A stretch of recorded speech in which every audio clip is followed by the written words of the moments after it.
We ask that the parents of the senior cheer dance football players please make their way to the end zone, east end zone at this time. Parents of the senior cheer dance football players, please make your way to the east end zone at this time.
He's also kicking up the set Tina.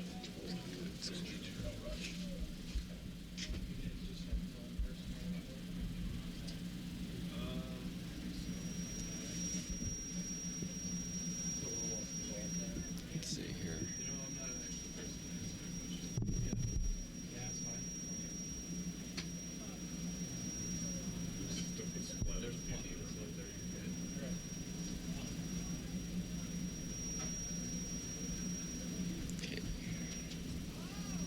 So the sound. I turned it down so that way when she's ready to go, I don't have to worry about it.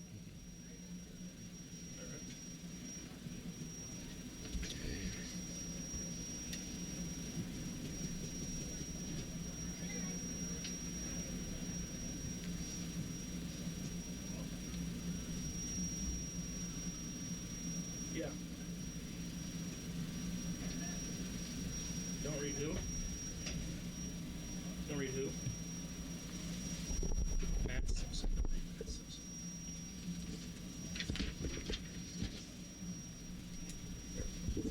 All right, got it. Thank you. The good one. All right. All right. Yep. All right. Ladies and gentlemen, at this time, the Briar Cliff and Charger Athletic Department would like to recognize the seniors for this year's cheer, dance, and football teams for all their hard work and dedication to the programs during their time at BC. First, our cheer and dance teams. First up is Anna Schmid. Anna is the daughter of Lee and Denise Schmid and is joining on the field also by her parents and siblings, Jenna, Kara, and Damon.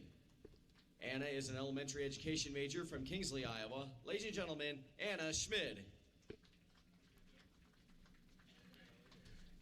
Next is Brittany Evinger. Brittany is majoring in English, Art, and Education and came to the Cliff from Lake Stevens, Washington. She is the daughter of Kara and Danny Evinger and is joined today by Jaden Barnett. Ladies and gentlemen, Brittany Evinger. Next is Jesson Wood. Jesson is the daughter of Stacy and Justin Hayden and is majoring in interdisciplinary studies in philosophy and sociology and came to the Cliff from Akron, Iowa. Ladies and gentlemen, Jesson Wood.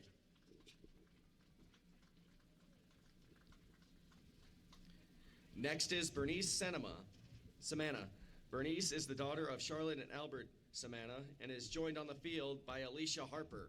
She is a major in biochemistry. Ladies and gentlemen, Bernice Semina. Now for your senior football players. First off, Cameron Davenport.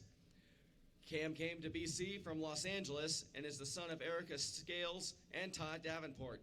He is a criminology major with a minor in sociology. Ladies and gentlemen, Cameron Davenport. Next is Ladarian Bowman. Ladarian is the son of Daryl Bowman and Kwani Mathis. He's majoring in business administration and international business and is from Lakeland, Florida. Ladies and gentlemen, Ladarian Bowman, who is joined today by his cousin, Philip Plummer. Now up is Robbie Huddleston. Robbie is from Merced, California, and is majoring in criminal justice.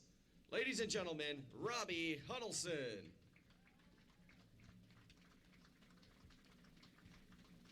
Next up is Marcus Tappan. Marcus came to Briar Cliff from Pasadena, California. Ladies and gentlemen, Marcus Tappan.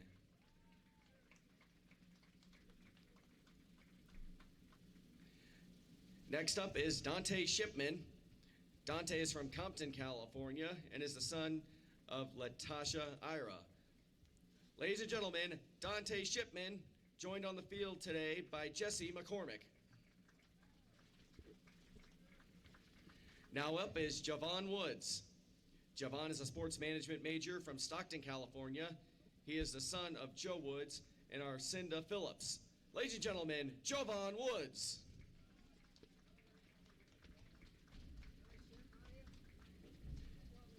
Next up is Alexander Johnson Jr. Alexander comes from Los Angeles and is the son of Alexander Johnson Sr. and Kelly Willis. Ladies and gentlemen, Alexander Johnson Jr. Now we have Nate Villalobos. Nate is the son of David and Allison Villalobos, as Allison is joining her son on the field today. Nate is from Vacaville, California, and is looking to graduate from BC with a degree in criminology. Ladies and gentlemen, Nate Villalobos.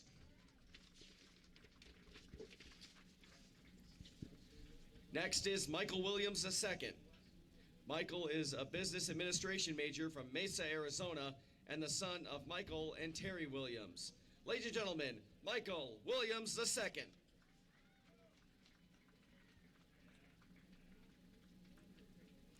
Next up is Peyton Bailey.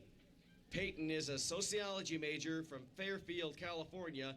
He is joined on the field today by his mother, Cammie Fonderschmidt, and his brother, Gabriel Quintal. Ladies and gentlemen, Peyton Bailey.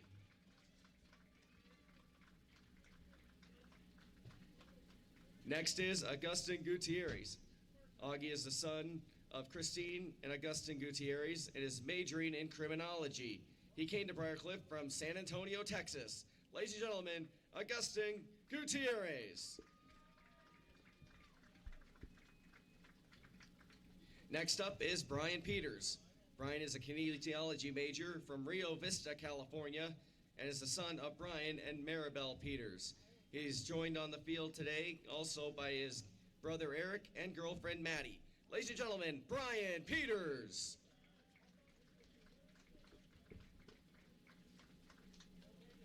Now we have Monique Edwards. Monique is from West Seattle and majoring in criminal justice with a minor in sociology. He is the son of Billy and Bianca Edwards and older brother to Kingston Edwards. Ladies and gentlemen, Monique Edwards.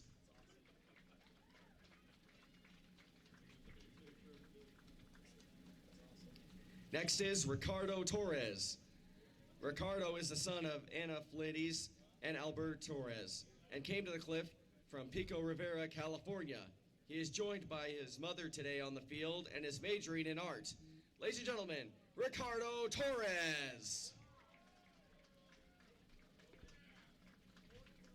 Now we have Amari Beal. Amari is from Inglewood, California, and is a double major in sociology and social work. Amari is joined on the field today by his mom, Karen, and sister, Theora. Ladies and gentlemen, Amari Beal.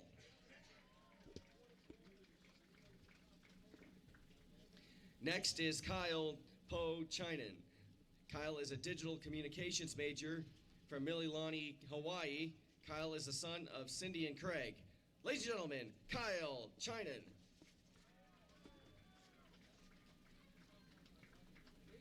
Next up is Miles Landingham.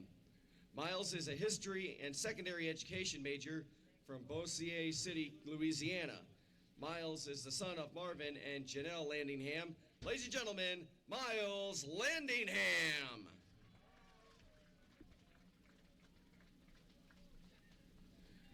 Now we have Tyler French. Tyler is a criminal justice major from Mobile, Alabama. Tyler is the son of Chandel Davis and is joined on the field today by Coach Herc.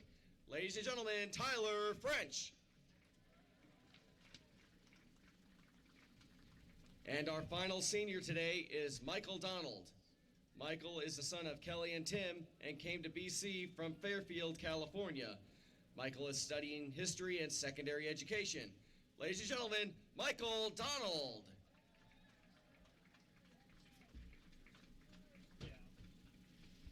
Once again, Briar Cliff and the Charger Athletic Department would like to thank these seniors for everything they have done in their careers, and we would like to wish them the best of luck in the future. Let's have one more big round of applause for this year's seniors.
And a pleasant good afternoon, ladies and gentlemen, from Memorial Field in Sioux City, Iowa. It's Briar Cliff University Charger football here on the Charger Sports Network at bcuchargers.com. Alongside Nick, I'm Justin. Glad to be with you this afternoon. We've got Bailey running. She's our video producer today, and we get ready to bring you football here on the Charger Sports Network. It's the 5th-ranked Northwestern Red Raiders, who are 7-0, 6-0 in the Great Plains Athletic Conference. And your Briar Cliff University Chargers are 5-3, 4-2 inside conference play. So an opportunity for the Chargers to come out and pull an upset on Senior Day here at Memorial Field. And Briar Cliff sitting in a tie for third place in the conference with Dordt, who's receiving votes in the latest installment of the NAI National Poll. So it's Northwestern and Morningside up top at 7-0 and 6-0 respectively, and then it's Briar Cliff and Dordt both at 5-3 and 4-2 in conference play. So for the Chargers, Nick, a great opportunity on a beautiful day for football to come out and show everybody, hey, we got it going on. Well, yeah, I feel the Chargers actually really have a chance. They could put up a good fight here. If the offense could step it up today and really keep the defense off the field to give them time to rest, they could put up a good fight. We've talked about that a lot this season. The defense has been absolutely spectacular, and yes, having the opportunity to get a little bit of a rest in between series and things like that, and some sustained drives for the offense would be huge in accomplishing that and potentially pulling off an upset today. Preston Mulligan, the starting quarterback, is working his way back into playing after missing 4 or 5 weeks. He was very good last week in the win over, 2 weeks ago, I guess, the win over Hastings. The Chargers come off that bye week, and really a good timed bye week with 3 weeks to play, and that you have the chance to maybe get healthy, to let some of them bumps and bruises and scrapes kind of heal up and get ready to go. So that's what we hope that the Chargers have in front of them today, is a somewhat healthy roster and an opportunity to beat a very good Northwestern football team who's obviously vying for the conference title this year. And a lot of teams that, everybody Northwestern plays, they pretty much have the target on their back. It's something they're used to. It's not something that they shy away from. Matt McCarty, the head coach, he gets it. He knows what's going on, and it's just another opportunity for Northwestern where they have to step up with expectations, and they've got to try to live up to them. And so far on the way to a 7-0 record, they've done that, but the Northwestern Red Raiders defer the coin toss to the Chargers, who will accept the opening kickoff as we get ready to go here at Memorial Field. Briar Cliff will go from left to right. Chargers in their home blues with gold numbers and white trim. The blue helmets with a lightning bolt down the side, San Diego Chargers style. For Northwestern, black pants and a red uniform today with solid black numbers, Raiders written across the front of their jersey, right above the numerals, white helmets, and the Northwestern logo on the side with black and red stripe complementing the center of their helmets. So, Nick, everybody's in place, and for the Chargers here, an opportunity to get out early, to take the opening kickoff, sustain a long drive, hopefully after a long return. They could really set the tone here early. Yeah, if they can get into the end zone off this first drive, I mean, it could really set a tone for this game and show that they're ready to play. Tyson Koima is the quarterback for Northwestern, an incredibly talented young man. We'll talk about him as the afternoon progresses. Very good with his arm, very good with his legs. He's a dual-threat quarterback and can really do it all, so that'll be one of the things that the Charger defense is charged with today.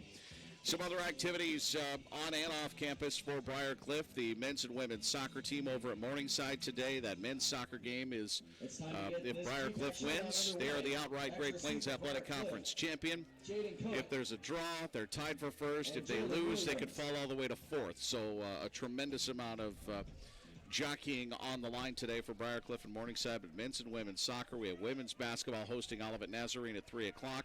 Men's basketball will take on Nebraska Christian College down in Bellevue after they were upset winners last night. Sort of an upset. Briar Cliff receiving votes. Bellevue ranked number 22. Chargers go on the road and win it. Women's volleyball will host Doane coming up on Wednesday. So just about every team that's in season right now competing. We'll talk cross country as well, as the opening kick off the foot of Braxton Williams is in the air, and it will sail through the end zone for the automatic touchback. So Preston Mulligan and company will make their on the field with a first down and 10 at the 20-yard line. The 6'2", 195-pound freshman quarterback from Harlan, Iowa. His Harlan Cyclones fell last night in the first round of the Iowa playoffs to Dallas Center Grimes 9-7. So he can shoulder the load for the entire city of Harlan and go out and get a win today. That would be all right with us, Nick. He'll start with the 2 wide receiver set.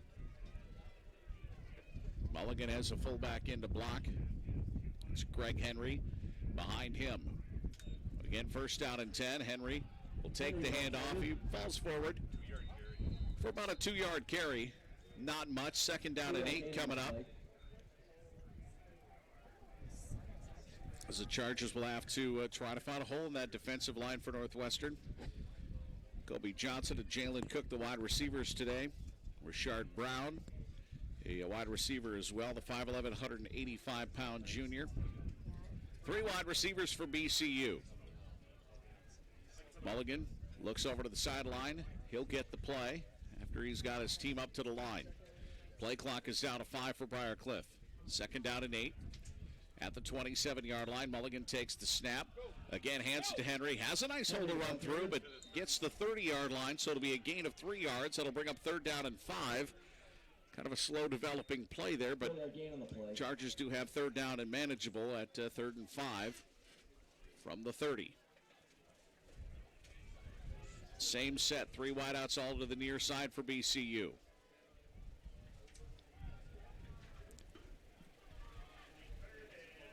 Mulligan will stand at the shotgun as he points out a few different players lined up for Northwestern. Kobe Johnson in motion, near side off to the far. He'll line up there. Mulligan wants to throw, looking for Johnson. And it's dropped just beyond the first down marker at the 36-yard line. It'll be incomplete. And so the Chargers will have to punt it away to the Red Raiders. Shane Solberg, the punt returner for Northwestern. Solberg, the 6', 190-pound junior out of Hull, Iowa. A lot of the guys from that area, if they're going to continue on and play football, stay home at Northwestern. They've had sustained success, obviously, in high school and again at the college level, so always a great choice. And the Chargers punt it away, wobbling kick. It'll bounce at the 37-yard line, kind of dies there. We'll get a couple of yards into Briar Cliff for the good. It'll be down at the 35-yard line. Down to by Krager Clark, the tight end for the Chargers. So it'll be first down and 10 Northwestern.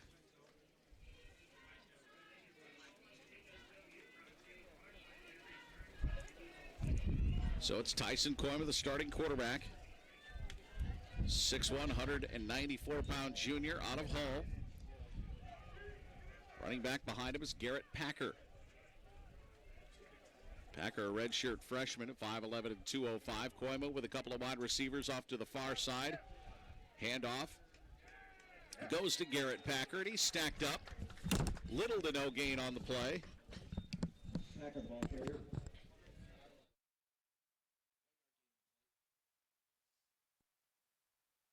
They will give a yard. It'll be second down and 9. Ball at the 36-yard line, just underway. 2 minutes gone here at Memorial Field. Red Raiders break the huddle, throw a couple of wide receivers, Michael Story and Cannon Flores out to the far side. They'll send a man in motion as well. Solberg will be in motion and join a trio of wide receivers to the far side of the field. Coyma fakes, throws. He's got Solberg in the backfield across the 45. Or across the 40 to the 44-yard line. So it'll bring up third down and short. About a yard is what they'll need. So the Red Raiders try to move the sticks on their opening drive.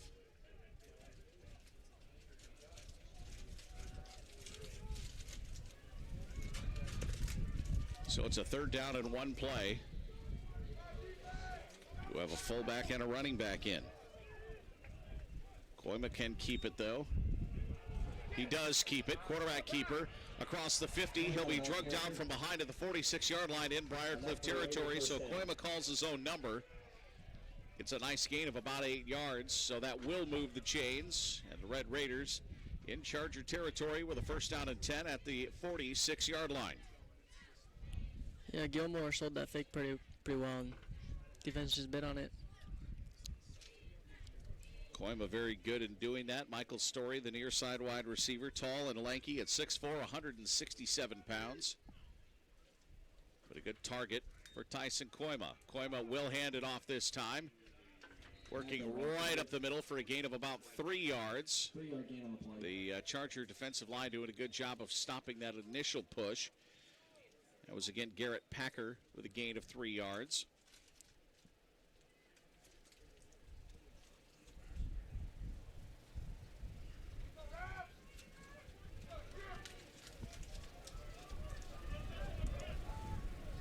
Second down and 7.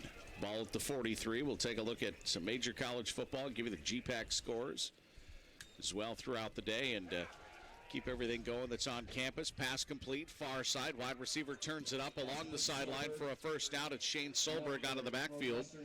He'll make the catch. That'll move the chains again for the Red Raiders.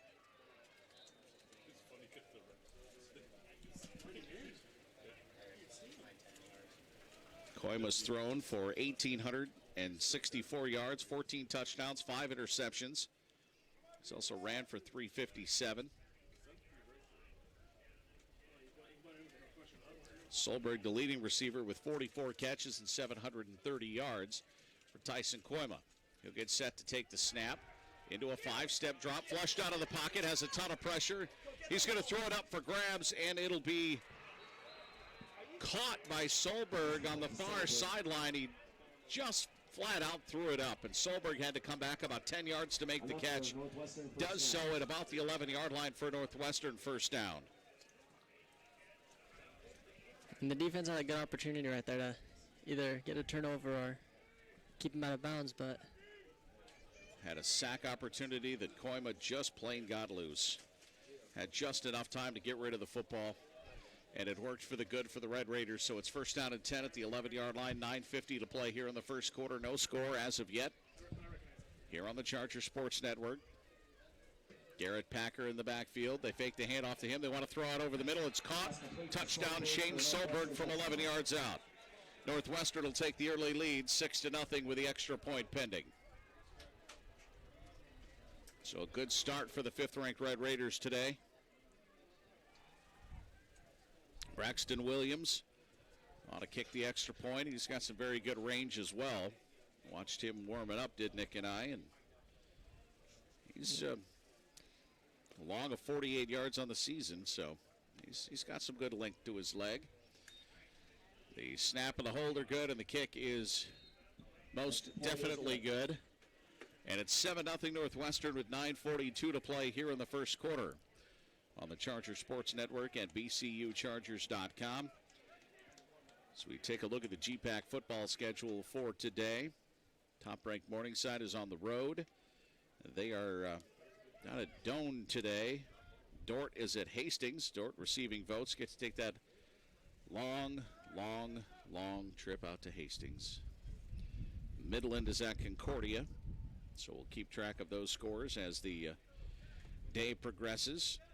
But Briar Cliff will get the ball back coming up on the kickoff, and we'll see what they can do with the football here as they had a couple of chances on their first drive. We'll see if they can move the chains and get a little more this time around and answer that touchdown drive by the Red Raiders. Just a ton going on in the conference today. With basketball, with football, with soccer. When are you all running in, Nick? we run next Saturday. Okay, so you got a week more to train, huh? Yeah. We'll talk about Nick's last outing, which was pretty darn impressive. Braxton Williams set to kick it away. Last one was a touchback. This one will be a touchback as well, as the return team for Briar Cliff kind of reminded me of a left fielder when you know the ball's gone. Don't even look up at it. So it'll be 1st and 10. That's the best way to describe it. Just watch it go over their head. Don't even have to watch. It just goes.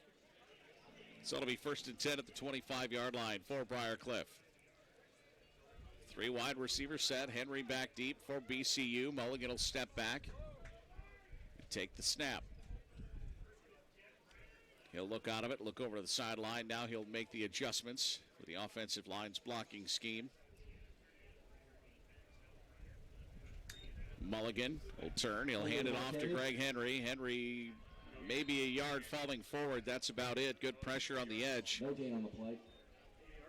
They'll give him, they'll give him a gain of 1. That's about it. Tackle was made by Brett Mosier of Northwestern. Right now, Northwestern having no problem stacking the box until those first couple of passes are in. They can bring that linebacking core up a little bit. They show some pressure off the edge with Tanner Mahacek, the senior wide receiver. We'll see if he comes or falls back into coverage. Mulligan takes the snap. He hands it off. Jordan Williams, ball carrier. Jordan Williams, the ball carrier this time, where he's gobbled up for a loss. Unless they gave him, they're going to, it'll be no gain. They'll give him the line of scrimmage. That's about it. So Williams on the carry. Midland out to a 7-0 lead over Concordia in their matchup. The last play, Stubb from the Red Raiders, he's just not giving the, he wasn't giving the receiver too much space to try to get out for a pass. Hey, he's bumping him right at the line of scrimmage, isn't he? He's playing off this play, though. Mulligan wants to pass. He has time, but it's batted down at the line. Line of scrimmage incomplete. I think it was 92 that got his hand up and knocked it down. Logan Hoyt will knock it away, and it'll be 3 and out for Briar Cliff. 4th down and 9 coming up at the 26-yard line.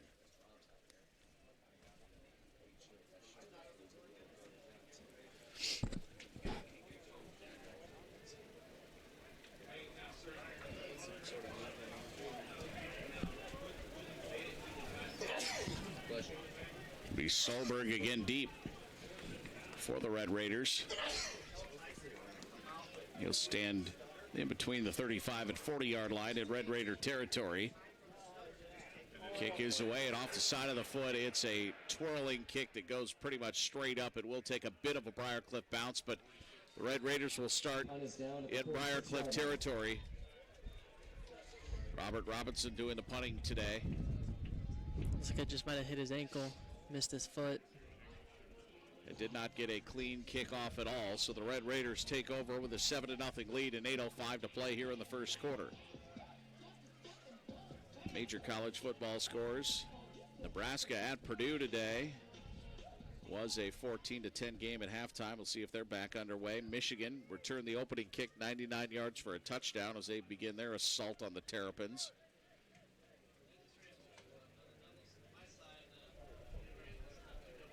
Koima will fake the head off the Packer. He looks, has a man from the backfield caught at the 43-yard line. Josh Fakema, the big tight end out of Blaine, Washington, makes the catch. Tackled by Huddleston. Be a gain of about 3 yards. Briar Cliff is doing a good job of bringing the pressure on Koima and making him make a quick decision today. Be 2nd down and 8. Michigan 28-0 over Maryland. Wake Forest big over NC State 41-10. One of the good games actually happening right now is Houston and Central Florida, 23-21 game in the American Conference.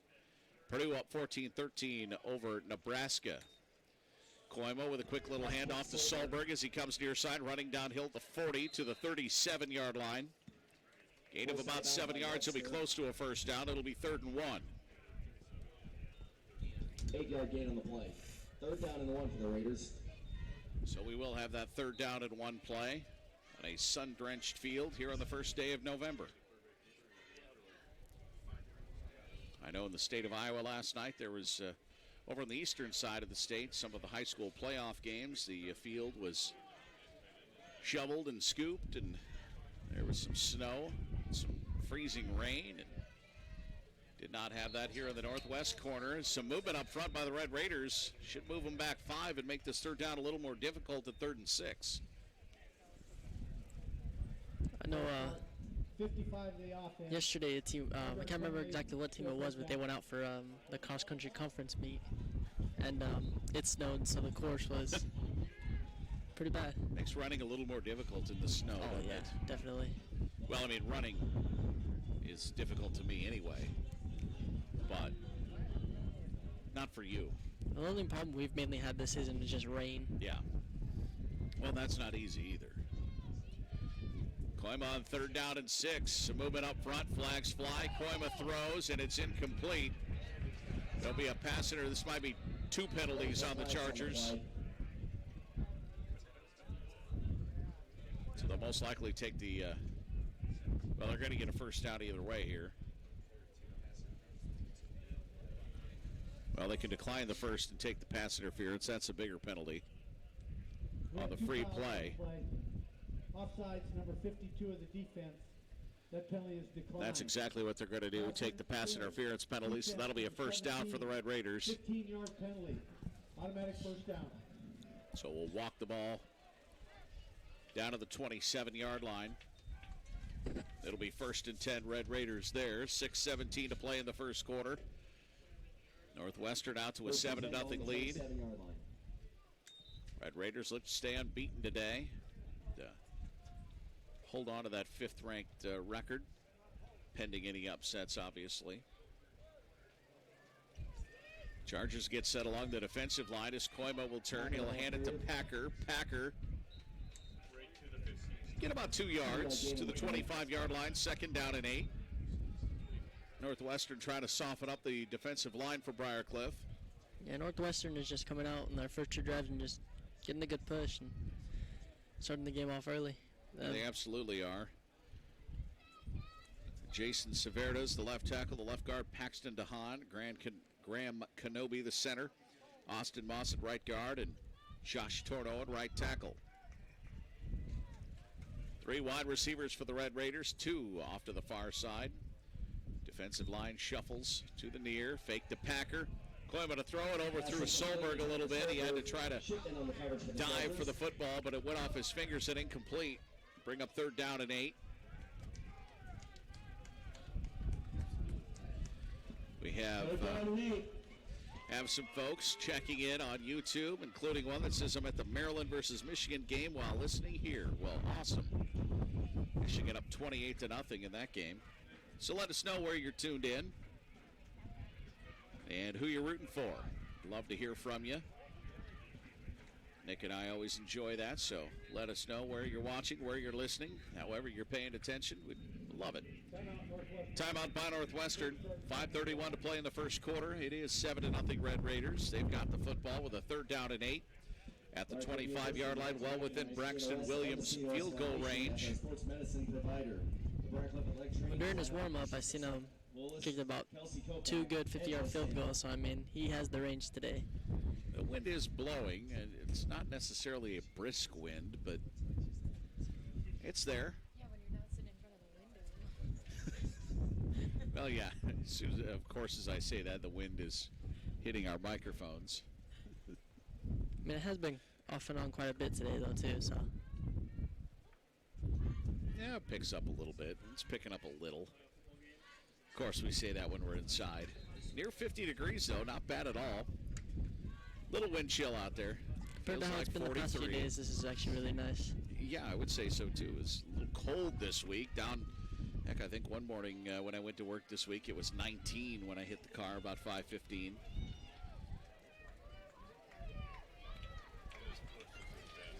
Winds out of the west at 10 to 15 today. There's your forecast. Neither Nick and I meteorologists, but we can read it. Koima flushed out of the pocket. Chargers have the chance to hit him. He gets out of it, and he might run for the first down and more. He crosses the 15 and will be taken down from behind at about the 14-yard line. We'll give him the 13, so a gain of 12 on first down. We'll move the chains for the Red Raiders, and Briar Cliff had a number of chances to pull him down. Koima has some good speed, too, though, for a quarterback. He does. He's very elusive. And you're right, has very good speed. Just once he gets out of that pocket. Definitely a guy you have to wrap up quickly because he's got plenty of talent. Packer off his right hip. 3 wide receivers all to the far side. Koima wants to throw, has his man. It's Solberg inside the 10, inside the 5. He'll be knocked down there about the 3-yard line. Real close to a first down. If it is, it'll be first down and goal. It's got to be about second 9-yard inches gain on the play. for the Red Raiders.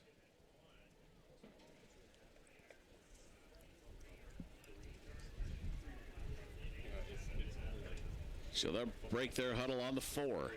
Not quite to the 3 where they need that first down. Michael Story, the near side wideout, slot receiver as well, but they'll keep it on the ground with Packer. Tries to fight for the first down. I don't think he got it. Loss of 1 on the play. He'll actually lose a yard on the play. So it'll be third down and short. Injured player. Injured Northwestern player. Do have a player down, and that is Brady Mosier.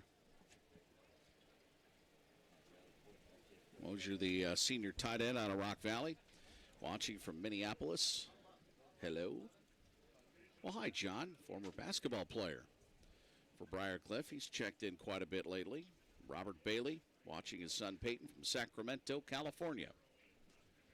So hello to all of you. We hope to call Peyton's name a number of times today, as we have throughout this season. 4:08 to play here in the first quarter. 7-0 Northwestern.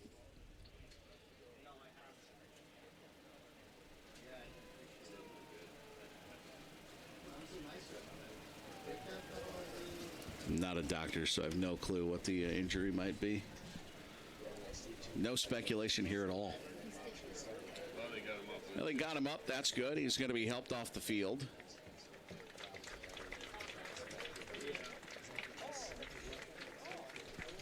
Left leg injury. I can tell you that. He was near the bottom of that pile, so it looks like he probably just ended up, someone landed on it, or he went down weird. Watching in Southern California, my grandson, Gregor Clark. Hi, Jack.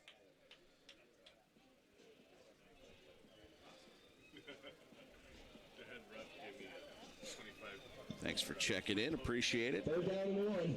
3rd down and 1. A huge play for the defense. Mom of Jordan Williams. Check it in. Let's go, boys. Well, hi, Mom. All right, 3rd down and 1 here. Ball at the 4. Koima. The hard snap count. He's going to change out of it, it looks like. Trying to draw the Charger defensive line off sides. Koima wants to throw. He's flushed out of the pocket, and they hit him right as he throws. He throws it away incomplete. It'll be 4th down and 1. Great pressure by the Briar Cliff defense will take down Koima. They brought multiple bodies in and get to him.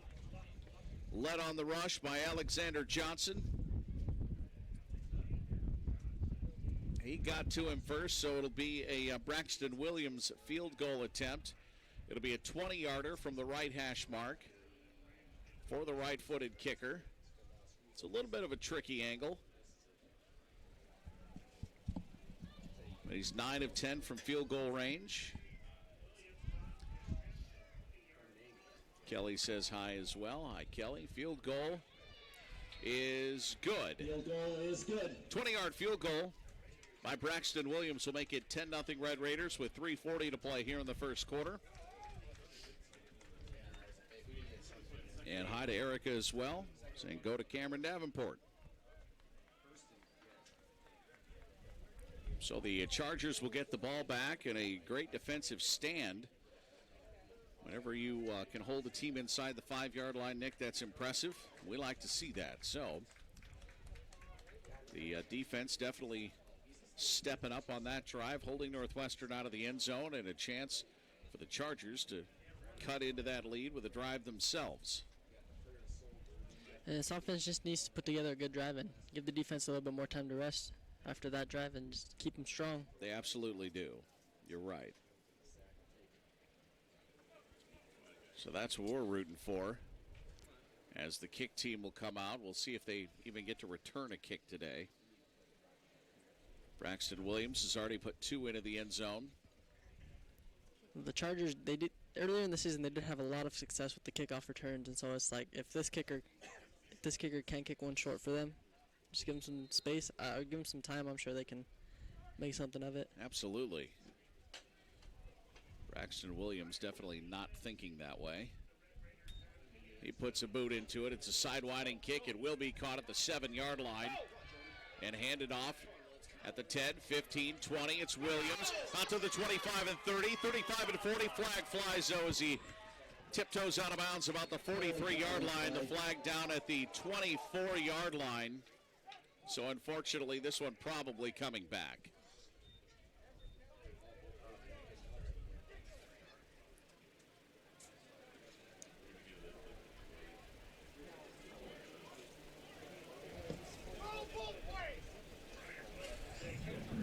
Holding 32 of the receiving team. So it'll be holding Penalty from the spot of the foul.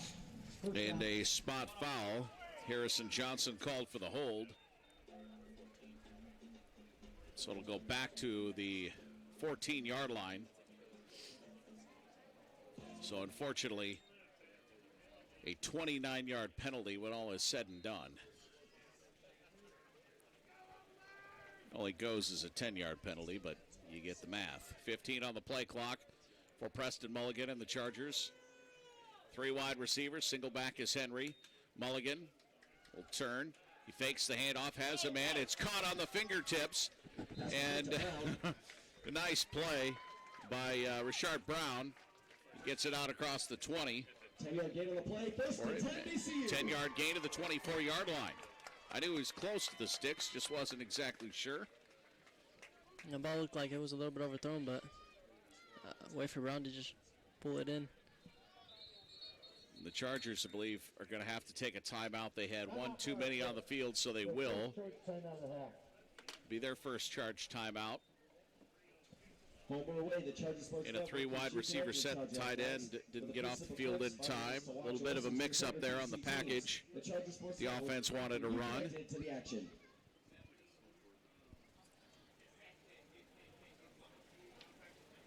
Phillips says hello, Cameron Davenport from Auntie and Uncle in Los Angeles. Good stuff.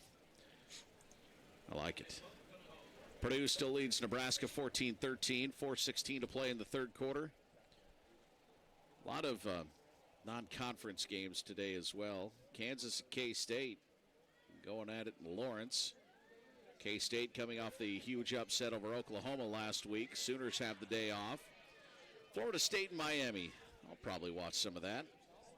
It's always a good game when those two play, whether they're good or not. Both teams 4-4 right now. TCU, Oklahoma State, a good game today. Utah at Washington. Yeah, so I have plenty of options when I go home later. That's good. I'll take that. Mulligan will switch out of the play after looking at the defense. First down and 10 at the 24-yard line, coming out of the timeout. Handoff. Henry's ball carrier. Getting through the first line of defense and putting together a nice rush out to the 33 is Greg Henry for a gain of 9. He'll be a yard shy of the first down, but very good running as he eluded a couple of tacklers and kept his legs moving, somehow kept his balance and kept moving forward. Strong run by Greg Henry. Williams will come into the backfield and spell him here.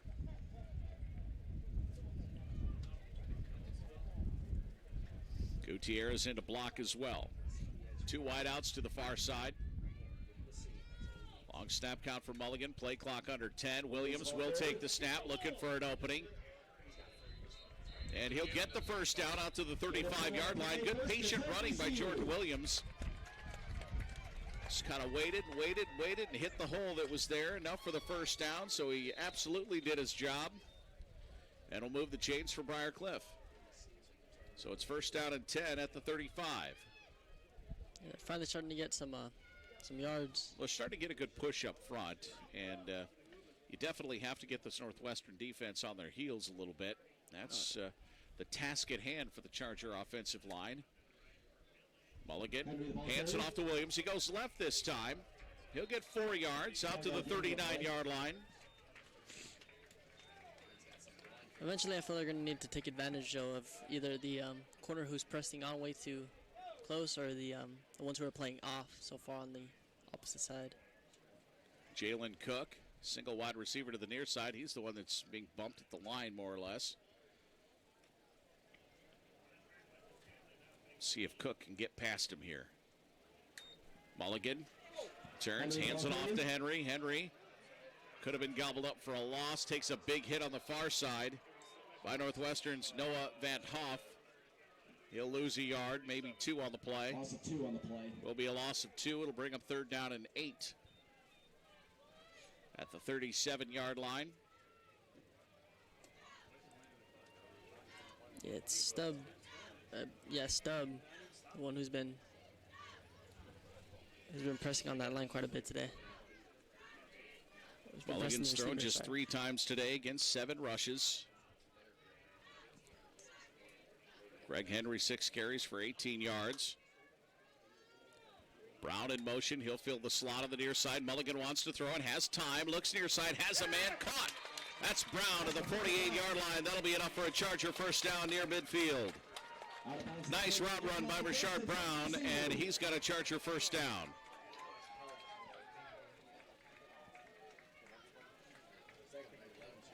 I don't know whatever the clock is. I think for 1 second. So the Chargers move the chains near midfield. First down and 10 at the 48-yard line. Mulligan has the play and his team ready to go. Mulligan will turn. He'll fake the handoff to Williams. Has a man complete out over the middle, 39-yard line. It's complete to Jalen Cook. And another BCU Charger first down. Now getting the passing game going of the Chargers. And that'll be the end of the first quarter. Northwestern 10, Briar Cliff nothing here on the Charger Sports Network at BCUChargers.com. 10-0, but the Chargers driving first down and 10 at the 39-yard line in Northwestern territory when we start the second quarter. Got to say thanks to our Charger Sports Network sponsors at BCUChargers.com, including Heartland Chiropractic, Townhouse Pizza and Lounge, Sport Clips, Bob Rose Point After, Bob Rose North End Zone, and West Side Pizza. So first quarter stats, Preston Mulligan 3 of 5 for 34 yards, Greg Henry 6 carries for 20. Rashad Brown has 2 catches for 21, Jalen Cook the other catch for 13 yards. Total offense, Briar Cliff 13 plays, 54 yards. Northwestern 15 plays for 98 yards. 69 through the air for Koima and 7 of 9 passing and a score. Koima has 2 carries for 23 yards. Garrett Packer 3 carries for 6 yards. Rob Huddleston, the leading tackler for Briar Cliff with 3. Peyton Bailey, Seneca Walker, and Mike Green each have 2 tackles. Sean Powell and Ben Granstra, the leading tacklers for Northwestern at 2 each. Third down conversions, Northwestern 2 of 3, Briar Cliff 1 of 3, but Northwestern has converted both of their red zone chances with points. Start of the second quarter, first down and 10. Ball placed at the 39-yard line for BCU.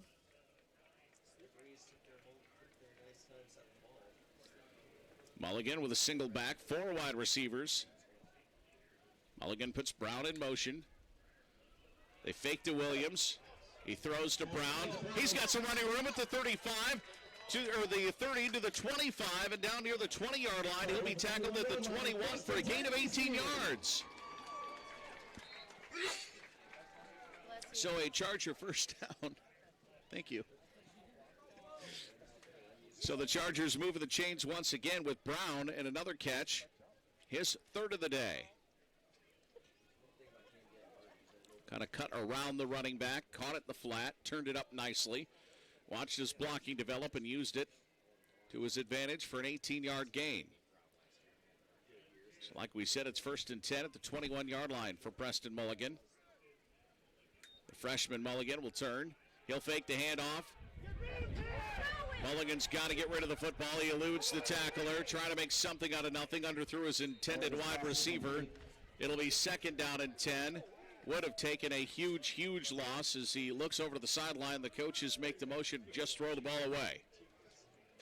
I know you want to make something happen, but you don't want to take a huge loss like that, so he'll learn from it. Yeah, after being able to get this many yards off this drive, I mean, you wouldn't want to lose all that. Absolutely right. 2nd down and 10 at the 21. Northwestern starting to Bring some different pressure packages on Mulligan. Almost got to him there. He sends Henry in motion. He'll throw to Henry. He catches inside the 20. Tried to cut it to the center of the field. I thought maybe he'd have more to the outside, but try to cut it back in. He'll get to the 19-yard line. So it'll be 3rd down and 8 there. It's a pretty good stiff arm against Paulwell, though.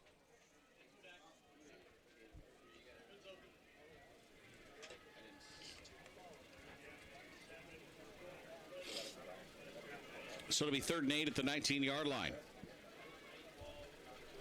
3 wides, a fullback, and a deep man for Mulligan.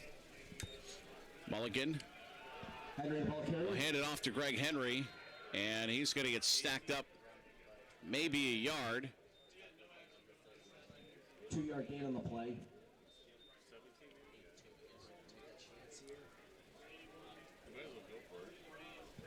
Fourth down and 5. They're down 10. I'd say probably just try to go for the field goal and cut that lead down a little bit, but it looks like they're going to try to go for the touchdown. They're going to go on 4th down and 6. 3 wides for Mulligan. He'll put Brown in motion. They've been getting some good passes in, so maybe they could just do that again, get the first down. Brown's caught a couple of passes out after going in motion. Mulligan has time. He's going to be nailed. Absolutely nailed, and he was in the act of throwing, so it'll be an incomplete pass. There is no fumble on the play. The quarterback's arm was going forward. But it'll be a turnover on downs on the incomplete pass. Northwestern just simply brought the heat.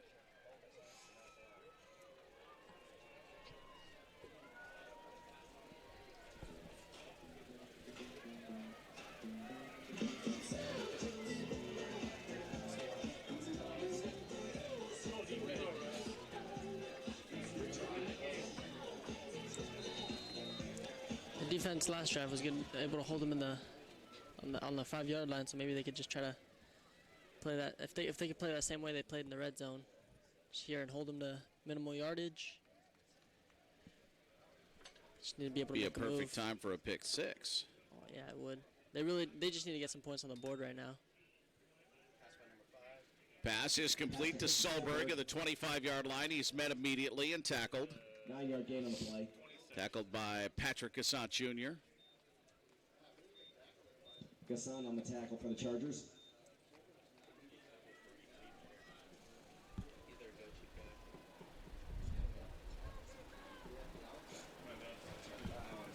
Second down and 1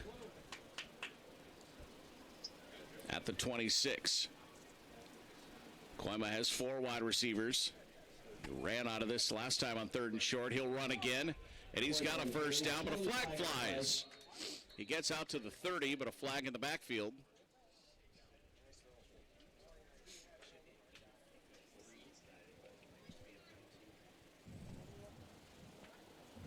Personal foul. Hands to the face, number 91 of the defense. Oh, it's against Briar Cliff, a hands to the face against the Chargers, so that'll be a 15-yard penalty.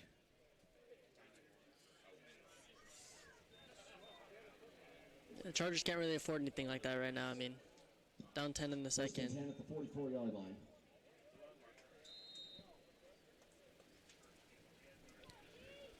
So it'll be 1st and 10 Red Raiders out to the 44-yard line.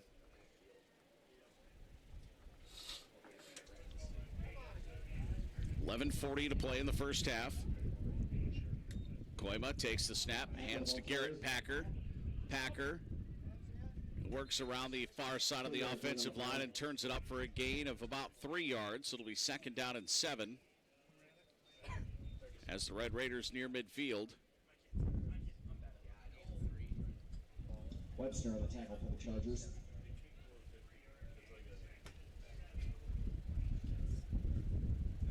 Second down and 7.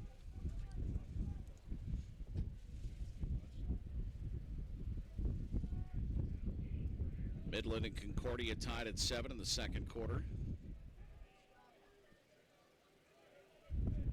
Get some other scores for you as Koima fakes the handoff, throws to Solberg. He catches it over the outstretched hands of the defender, is into Briar Cliff territory to about the 47-yard line, so a gain of 6. Brings up 3rd down and 2. 3rd down and a long 2. Koima just flipped it over the Briar Cliff defender. Yeah, Dante Shipman ran in, tried coming down with it, but just right over his fingertips.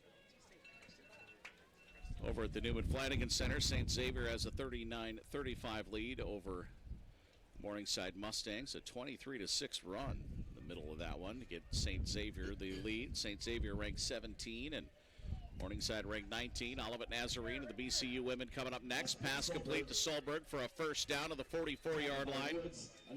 Gain of 4.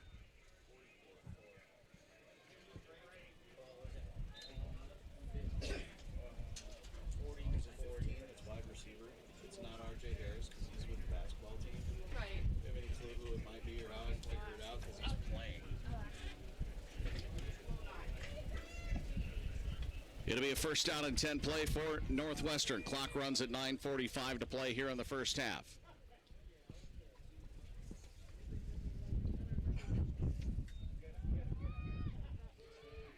Pass complete.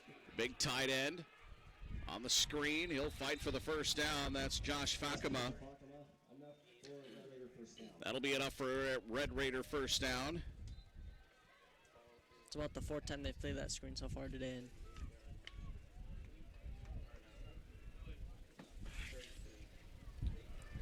so it'll be first down and 10. I thank Megan, who's holding down the fort here very nicely today.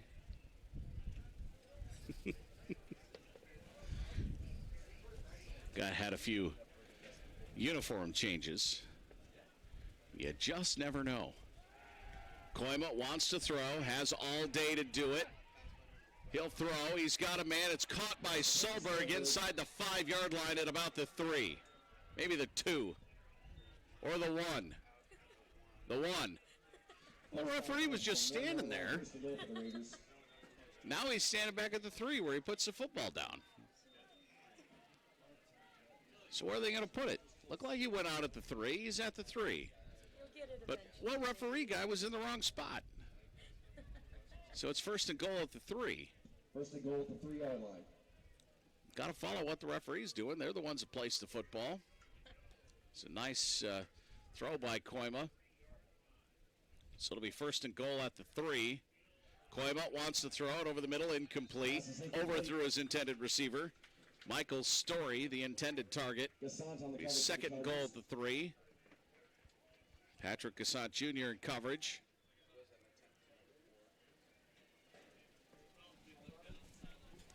the Chargers need to find a way to not allow any points off this drive right now. So they're either going to need a fumble or an interception. At minimum, need to hold them to a field goal here. Morningside leads 7-3, 8:38 to play in the second quarter at Doane. Sounds like a pretty good game. Absolutely. 10-0 here. Red Raiders on the move, though. Fade into the end zone for Solberg is incomplete, overthrown. Third down and goal at the 3. Woods on the coverage for the Chargers. Good coverage by the Charger defense. Woods in coverage. Jovan Woods.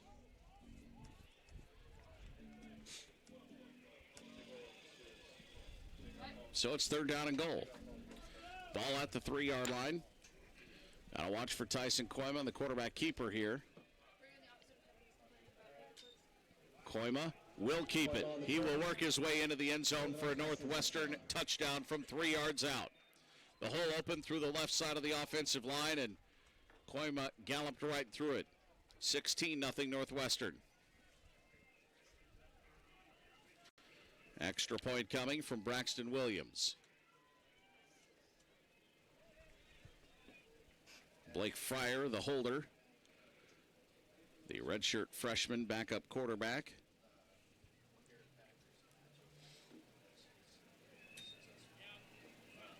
The extra point is up and Extra point is good. good with plenty of distance. 8:10 to play in the first half. Northwestern 17. And Briar Cliff nothing. The Chargers will get the kick. It's Dort 28 and Hastings 14. Just underway in the second quarter out in Hastings.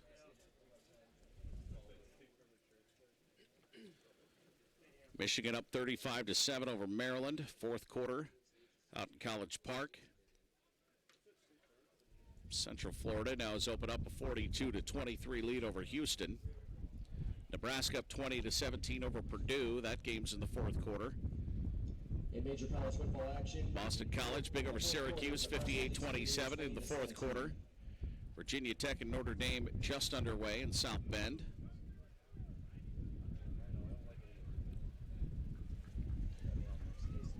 Navy went to 7-1 last night. They roll over UConn 56-10. I think it's Army and Air Force this weekend. That's always fun to watch. And the service academies play one another.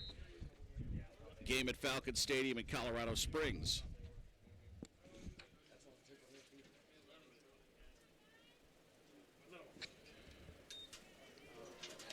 They had a pretty good return last. Chargers will have the chance to return it across the 20, across the 25.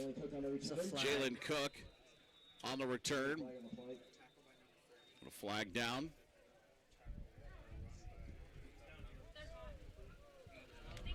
So Jalen Cook on the return. Sideline warning on Briar Cliff. A sideline warning against Briar Cliff. Okay, they're first. So Mulligan had some good things going on the last drive. He's 5 of 9 with 55 yards now. We'll see what he can do this time around. First and 10 at the 22. 8:02 to play in the first half. Here on the Charger Sports Network. He'll put Cook in motion. Off to the far side of the field. So a single wide to either side. The pitch to Henry. Henry tries to get it wide. He's going to be stacked up. He will get a couple here. We'll see how many officially. 2-yard gain on the play. Just a 2-yard gain.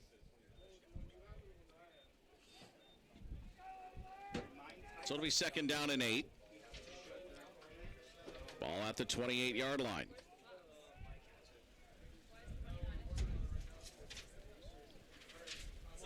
Mulligan will give some last-minute pieces of advice to his offensive line as he backs into the shotgun snap.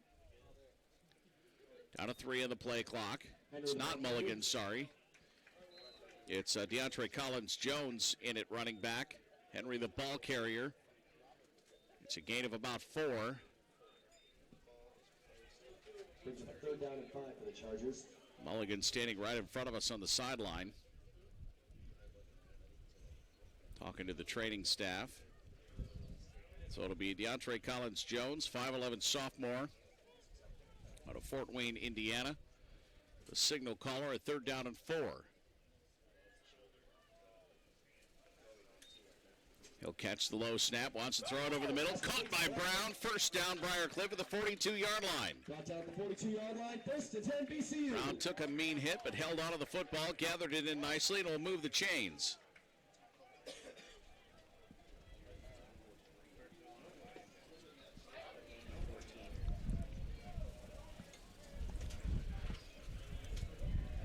So the Chargers near midfield. 6:15 to play in the first half. Jones looks over the sideline.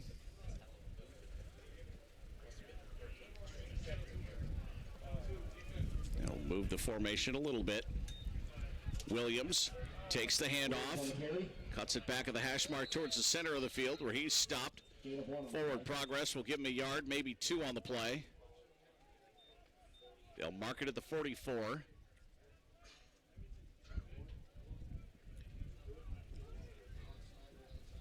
So just a gain of 1.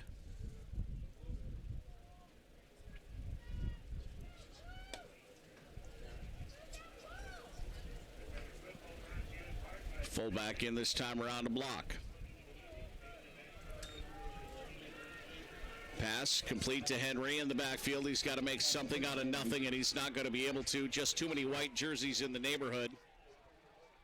Loss of 3 on the play. It'll be a 3-yard loss and 3rd down and 12 coming up.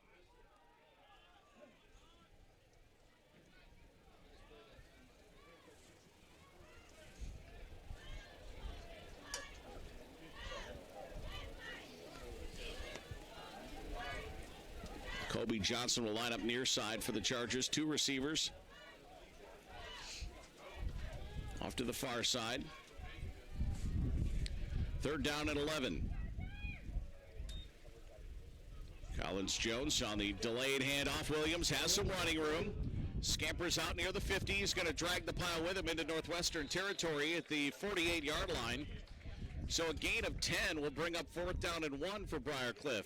Nice run by Williams on the draw play, but a penalty marker down.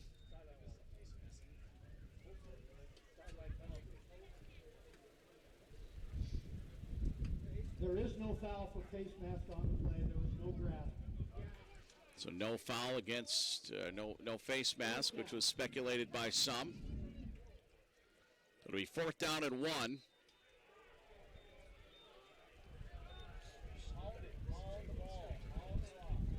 Just under 20 on the play clock, so time to work.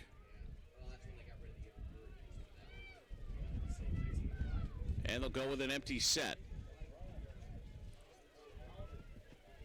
Williams, they fake the handoff to him. Williams out to block.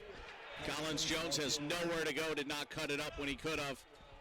And it's a stop by the Red Raider defense. A loss of a couple. 2-yard loss on the play, so Northwestern takes over with the ball touching the midfield stripe.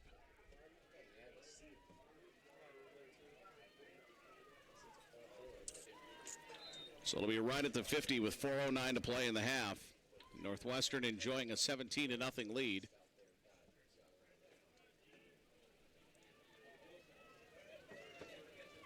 First and 10 for Koima. Fakes the handoff to Packer. He's got the heat coming after him. We'll see if they can catch up to him. He does elude the hit, but it's almost intercepted. He was looking for Solberg on the near sideline. It was almost intercepted by the Chargers. It'll just go as an incompletion to bring up 2nd down and 10. Very good downfield coverage by Briar Cliff and good pressure. They're going to get Koima one of these times. So it's 2nd and 10 at midfield.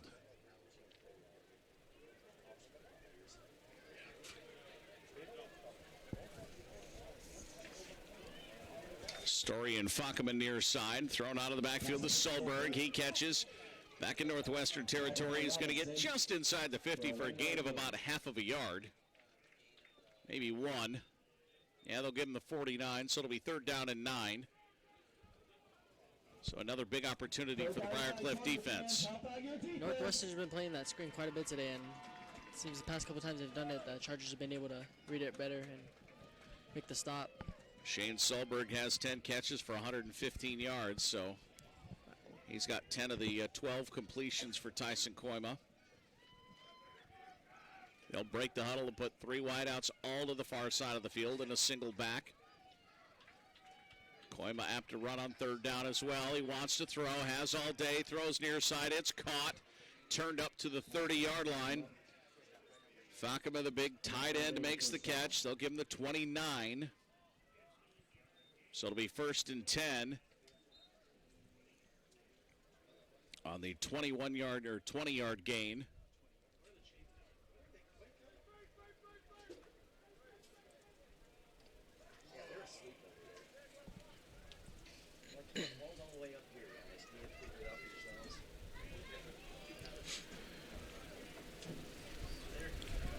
So the Red Raiders on the ball. 1st down and 10 at the 29. Koima doesn't hand it off, throws instead, caught by Story at the 24, maybe the 23-yard line. About a 6-yard gain. Well, they give him 5. 2nd down and 5 at the 24. Using some short passes here, maybe trying to set up a longer throw.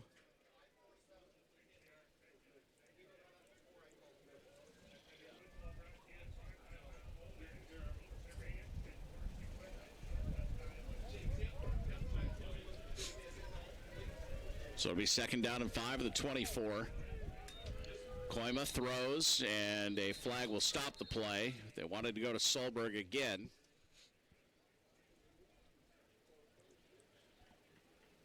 False start. Number 33 of the offense was not set at the snap. False start against Northwestern will back them up 5 and put them back at 2nd down and 10.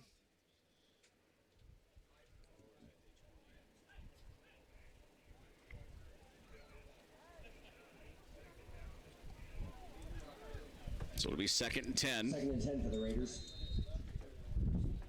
Ball at the 29-yard line where it originally started.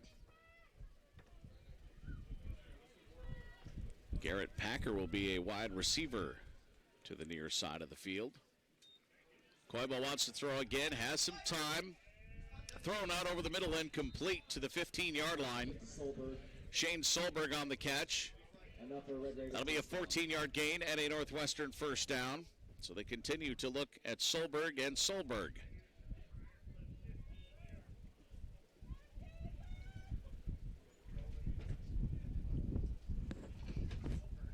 .120 and counting here in the first half. Northwestern does have 2 timeouts. No real sense of urgency yet.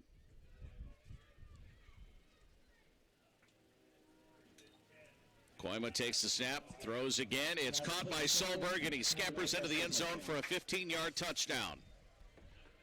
Shane Solberg's 2nd touchdown of the day. 23-0 Northwestern.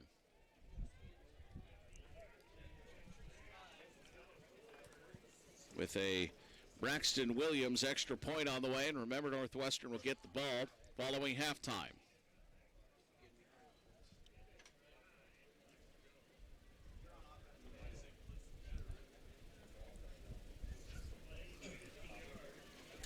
Williams' extra point is good. Extra point is good. 24-0 Northwestern with 1:05 to play here in the first half.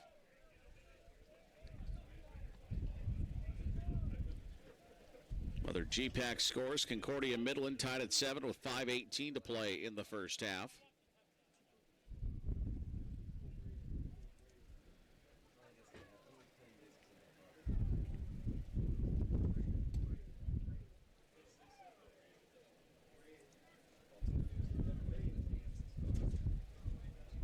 to 3. Morningside leads Doane.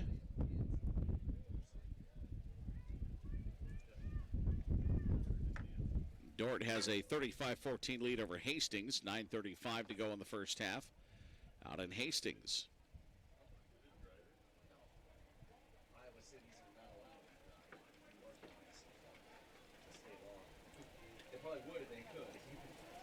Purdue now leading Nebraska 24-20, 6:50 to go in the game at West Lafayette. 2-6 Boilermakers looking to knock off 4-4 Nebraska. Michigan up 38-7 over Maryland. Williams set to kick it away. He puts a foot into it, high end over end effort. Kind of catches in the wind a little bit. Williams across the 15, across the 20. Gets through a few tacklers. Continues forward to the 29-yard line. 1st and 10, BCU there. As DeAndre Collins-Jones will trot onto the field and bring the offense with him. 58 seconds and a couple of timeouts to work with for Briar Cliff.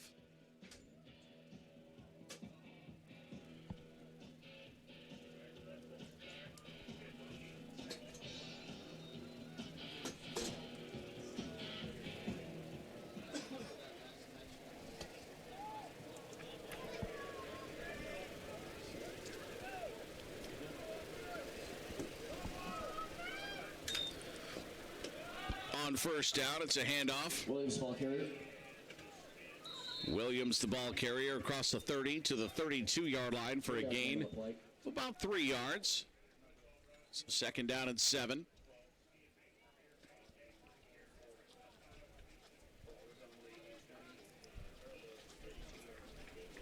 So it'll be a 3-yard gain and 2nd down and 7. Gutierrez, the fullback, stand just behind the line. Handoff Williams, ball carrier. to Williams. Trying to break it to the outside. Not much doing. He'll lose a yard on the play and bring up 3rd down and 8. Chargers will not have to run another play here in the half if they choose not to.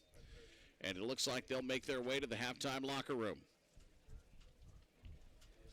So your halftime score here at Memorial Field, Northwestern's Red Raiders 24, the Briar Cliff Chargers nothing. We'll take a little pause here on the Charger Sports Network. We'll gather some stats and some scores, and we'll come back in a few minutes to run them all down for you. Here on the Charger Sports Network at bcuchargers.com.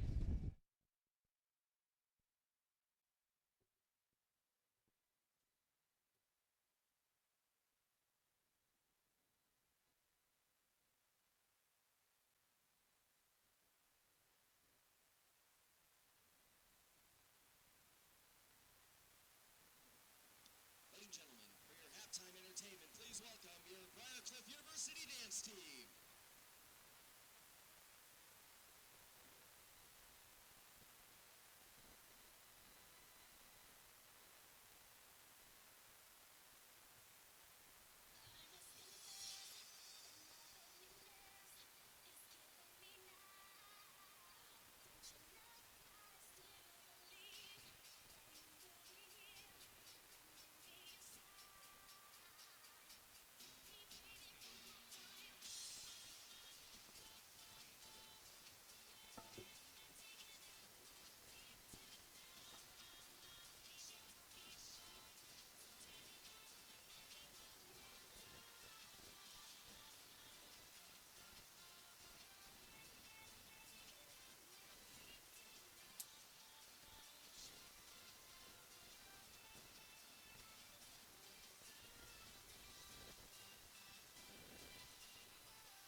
And welcome back to Memorial Field here in Sioux City, Iowa. It is halftime of the Charger Sports Network at bcuchargers.com. Your halftime score is Northwestern 24 and Briar Cliff nothing. Some other halftime scores from around the conference. Morningside is leading Doane 14-10, but the number one team in the country on upset alert. Also in the G-Pack, it's Midland 14-7 over Concordia. And I know there was one more game. Yeah, Dordt 49, Hastings 14 at halftime. The Briar Cliff women's soccer team tied at halftime with Morningside. The men's game to follow over at Elwood Olson Stadium. We'll keep tabs on that one as the afternoon rolls on, but it is 24-0 here, and it's been the Shane Solberg Show. 12 catches, 144 yards, and 2 touchdowns for the very talented wide receiver from Northwestern. Tyson Koima, 16 of 21, 182 yards and 2 touchdowns. Koima, the leading ground gainer for Northwestern, 4 carries, 29 yards with a touchdown today as well. For Briar Cliff, Greg Henry leads the way on the ground, 9 carries, 26 yards. Jordan Williams, 6 carries for 17 yards. Preston Mulligan out with injury. He was 5 of 9 for 55 yards in the first half. DeAndre Collins-Jones, 2 for 2 for 9 yards. Receiving, Rashad Brown, 4 catches for 50. Greg Henry, 2 catches for a yard. And Jalen Cook, a catch for 13. Dante Shipman and Rob Huddleston have 3 tackles each, as do Zedekiah Webster and Peyton Bailey. For Briar Cliff, Devin Mao, the leading tackler, with 5 for Northwestern. Ben Granstra has 4. Noah Van Hoff has 3, and Sean Powell has 3. A total offense to this point of the game, Northwestern 31 plays for 221 yards. Briar Cliff 27 plays for 102 yards. Time of possession favors Northwestern at 15:42 to 14:18. Northwestern 5 of 6 on third down. Briar Cliff 2 of 6. The Chargers 0 of 2 on fourth down conversions. And the Red Raiders have scored all 4 times in the red zone. Briar Cliff 0 of 1 in that category. So 24-0 here. Major college football, Purdue trails Nebraska by 3, but they've got a third down and 5 in the red zone with 1:14 to go. Some other scores we'll get you here in just a sec, so we get those pulled up for you. But Northwestern will receive the opening kick here in the second half. Obviously, they'd like to pick up right where they left off. Thank you for joining us on our YouTube channel.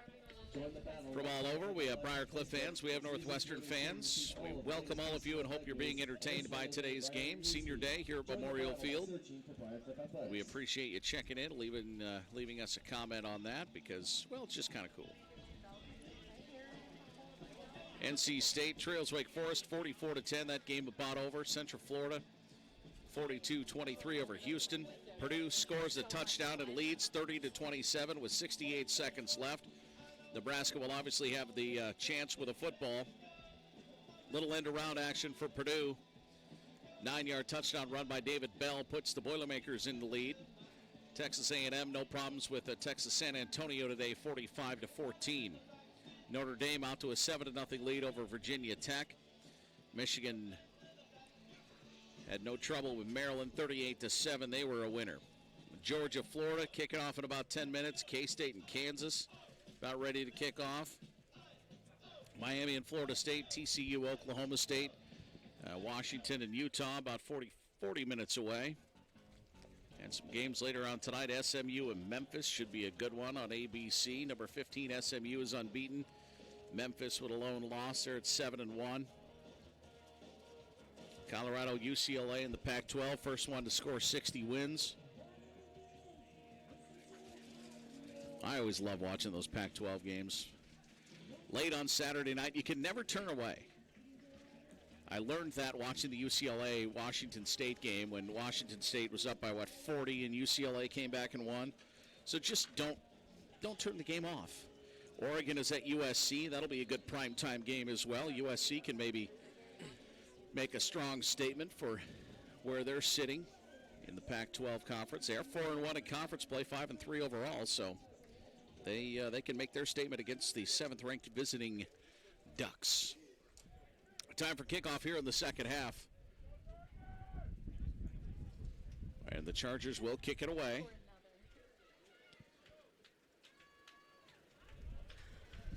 Michael Story back deep for Northwestern. Taylor back to receive for the Raiders. As well as Dylan Snyder, so it's Story and Snyders. End over end kick, angling towards the near side. It'll be Michael Story at the 11. He crosses the 15 and the 20, working center of the field. Big burst of speed out across the 40. Keeps his feet to the 45-yard line where he'll be tackled there, but a very nice return by Michael Story of about 35 yards. So the Red Raiders will have it near midfield.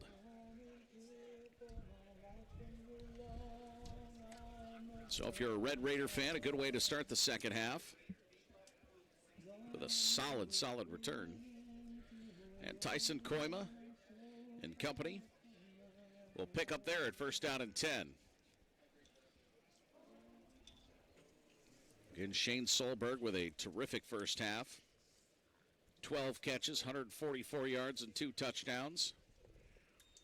Koima wants to hand it off to Garrett Packer, does so. Packer runs through a hole into Briar Cliff territory to the 49-yard line, so a gain of 6 yards for Garrett Packer on his 5th carry of the night. Of the afternoon, his long run of the day, but very patient when the hole opened through the right side of the Northwestern offensive line. Second down and 4. Solberg, the lone wide receiver, out to the far side of the field where he'll draw single coverage. Koima will hand it off to Packer. Packer fumbled the football, but I think he fell right back on it.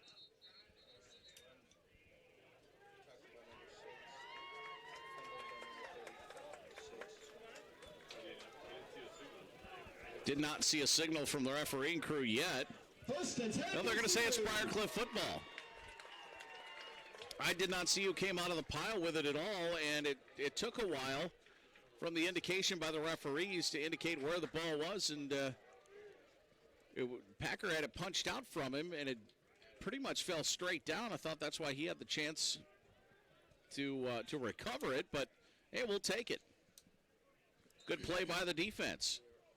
The Chargers have been struggling to get some points on the board this game, but seeing how the defense came out and started off strong in the second half, I mean.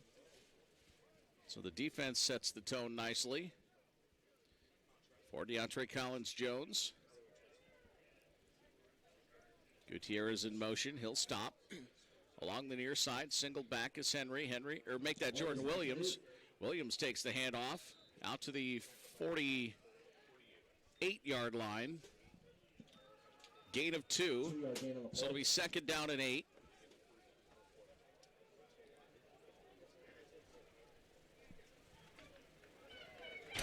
Briar Cliff quickly back on the football.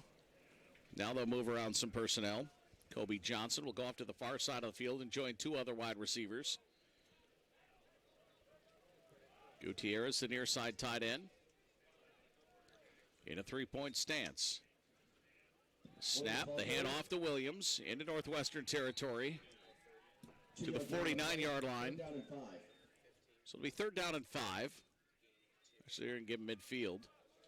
No, they will give him the 49.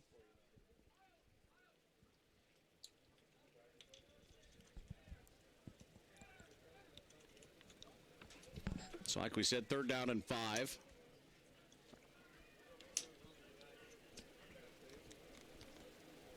Williams goes now to the right side of QB1. He'll take the delayed handoff, has some running room left side, picks up a block, try to get through traffic. He'll fall forward to about the 47-yard line. A gain of 2 yards, bringing up fourth down at about 3. He had a good block, and I thought he was just going to keep taking it to the outside, but Corey Woodruff with the block off the left side here, but the defender able to shake loose just enough to get to tackle. And it's Solberg back for the punt return. He'll stand about the 13, 14-yard line.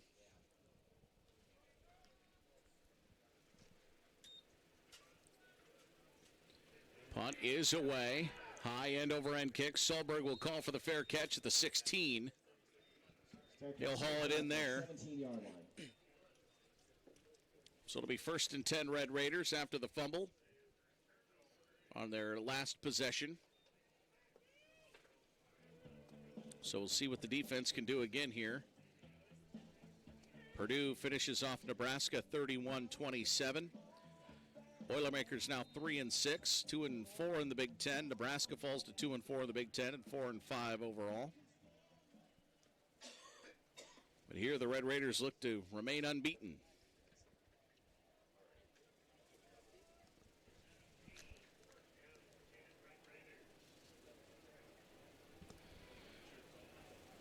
First and 10 at the 17. Koima wants to throw. Solberg slipped, gets back up, and makes an unbelievable one-handed catch. Absolutely fantastic catch out to the 40-yard line. Tag at the 40-yard line for a Red Beautiful Raider catch. down.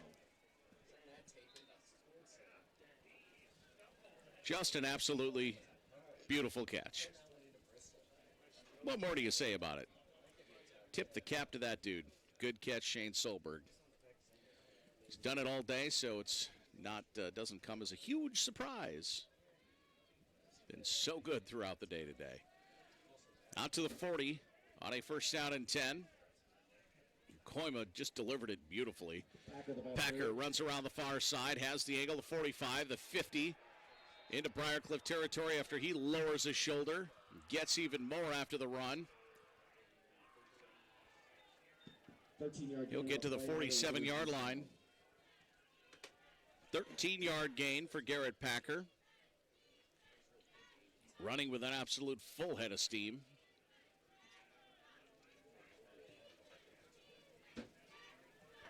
So the Red Raiders have it on the good side of the 50 for them.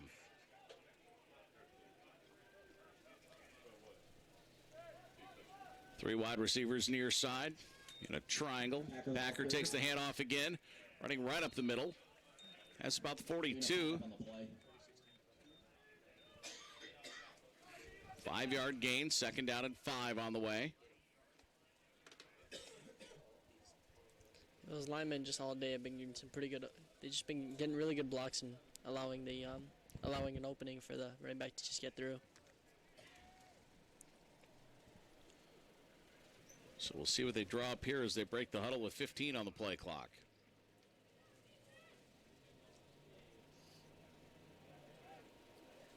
Koima fakes the handoff, wants to throw. Looking for a man, he's got him open at the 20, hits him in stride, 15, 10, 5. Touchdown. Touchdown Northwestern. Pass complete to Flores for a Northwestern touchdown. Cannon Flores on the touchdown, the junior. Makes a beautiful catch as Koima hit him in stride, and it's 30-0 Northwestern. Flores' first catch of the day. And beautifully placed by quarterback Tyson Koima.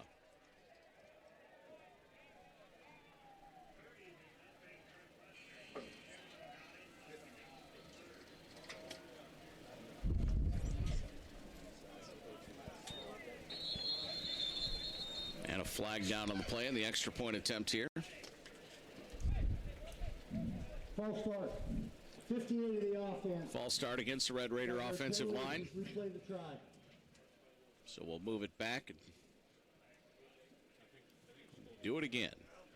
10:09 to go in the 3rd quarter. And I feel like this won't even affect the kicker, seeing No. how strong his kick is. Blake Fryer again, the holder. Snap is good. The kick is up, and the kick is good. Point is good.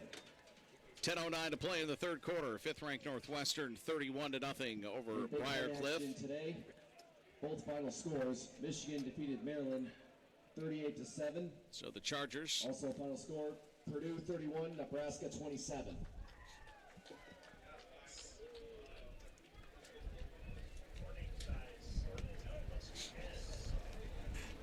4:30 to go over at the Newman Flanagan Center. Mustangs 72-71. Morningside leads St. Xavier. Olivet Nazarene and the Chargers will take the court after that.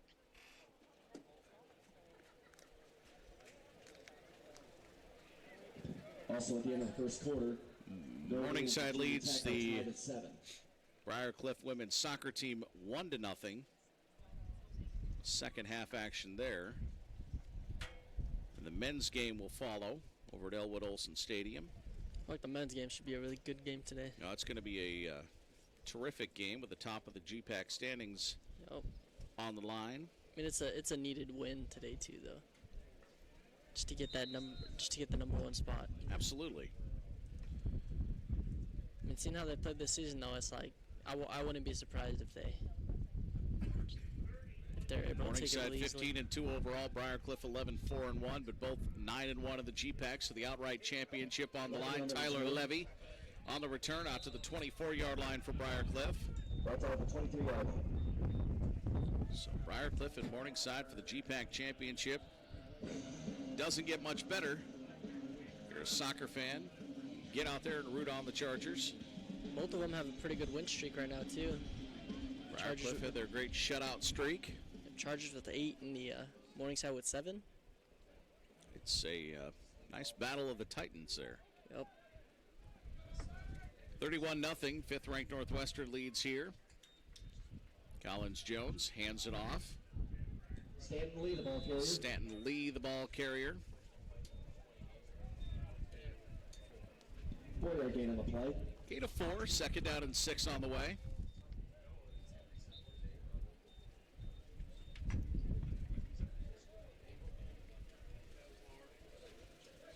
The other games in the GPAC all still at halftime. Getting ready to start second half action throughout the conference. Just a couple of weeks to play. Second down and 6 at the 27. Lee will take the handoff again. Nice running in between the hash marks to the 39-yard line. And that should move the chains at will. First down for Briar Cliff.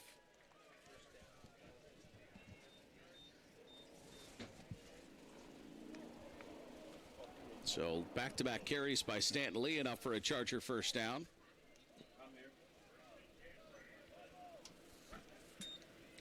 Three far side wide receivers. Jones throws, and it's caught at the 39-yard line. Pass complete to Levy. Levy makes the catch. 6-yard gain on the play. Tyler Levy,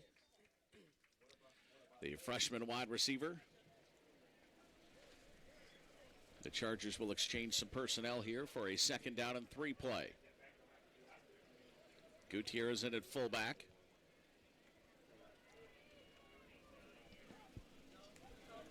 On the 39. Handoff into Lee. He'll get across the 40 to the 41-yard line for a gain of 2 yards. A third down.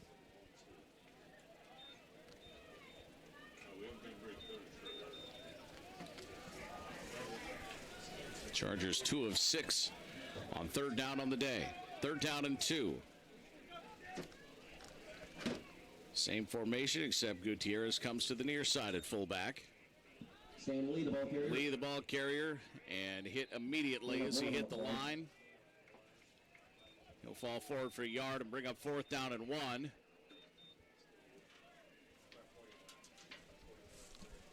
But the Chargers will have to punt it away.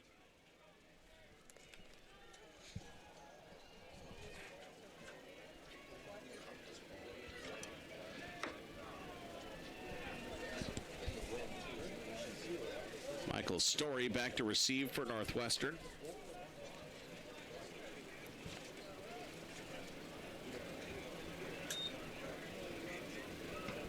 Kick is away.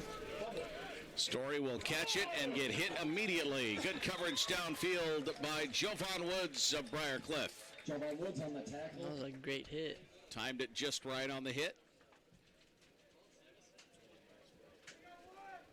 So we'll spot it at 26. And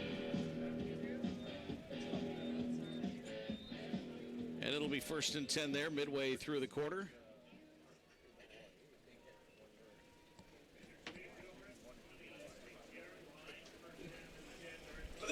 So first and 10 for the Red Raiders. Koima wants to throw. He's flushed out of the pocket, looks near side. A sliding catch made. Pass complete to cameraman. by Blake Kammerman at the 36. An upper Red Raider first down. But it will be first down yardage.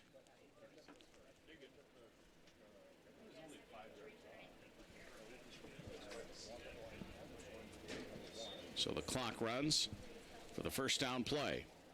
6:52 to go here in the third quarter. Koima with a single back. He'll fake to Packer, wants to throw, has all day to do so.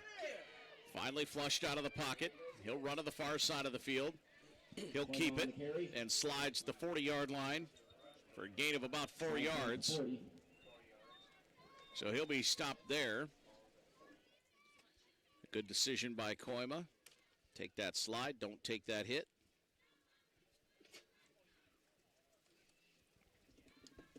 So it'll be second down and 6.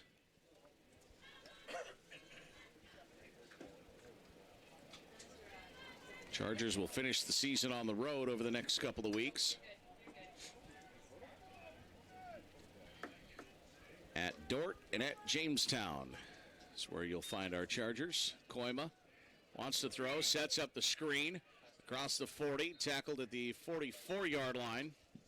Charger tackled by Cameron Davenport. The catch made by Josh Fakema. So it'll be third down and 2. Third down and 2. Charger fans, make some noise for your defense.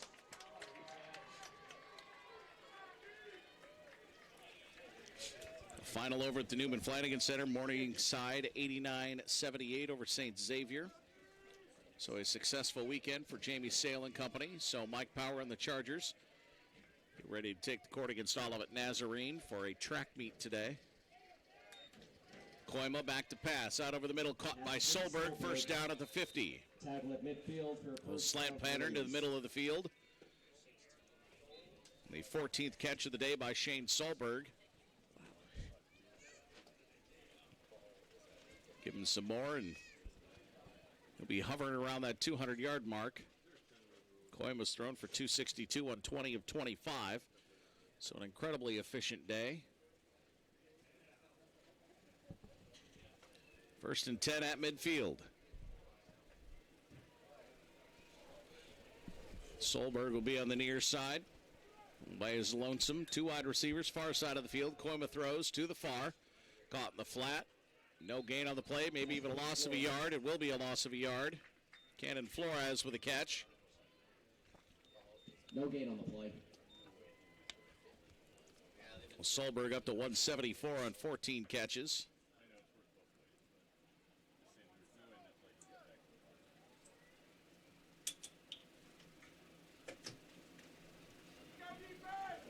Morningside now up 21-10 over Doane. So they score early in the third quarter. Second down and 10. They do put him back at the line. Koima hands it and tackled immediately. Great tackle by the Chargers.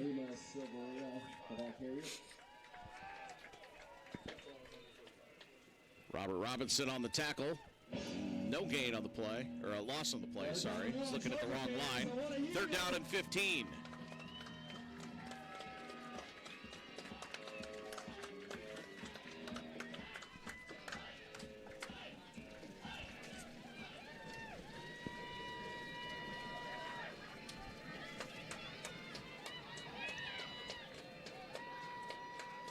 Koima back to pass on third and 15, has time, throws, has it complete to the 45-yard line, but a late hit by the Charger defensive back will give Northwestern first down yardage. They had him stopped after a gain of 10.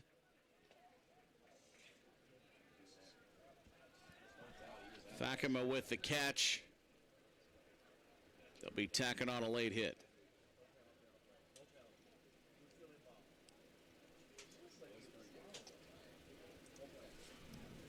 Personal foul. Late hit out of bounds, number 1 of the defense. 15 yards from the previous spot. Automatic first down. So it'll be a 15-yard penalty.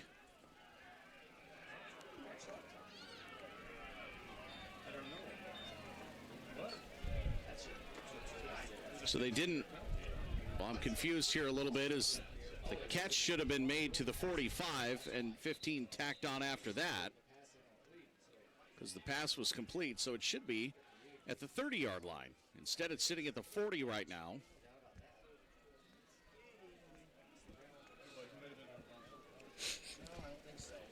So the refereeing crew will huddle up. Hopefully make it right.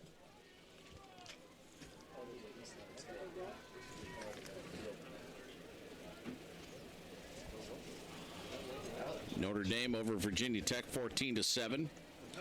Second quarter in South Bend. All those 2:30 games just underway.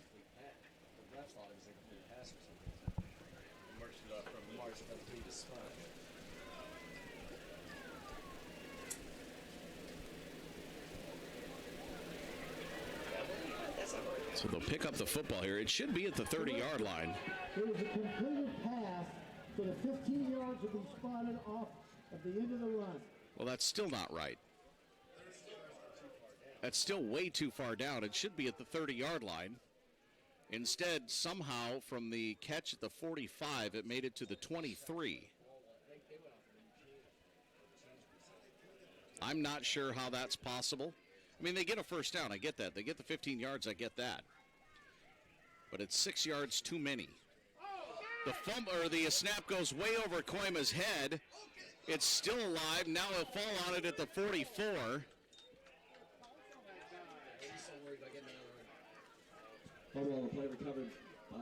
So it's a loss of 20. Second and long.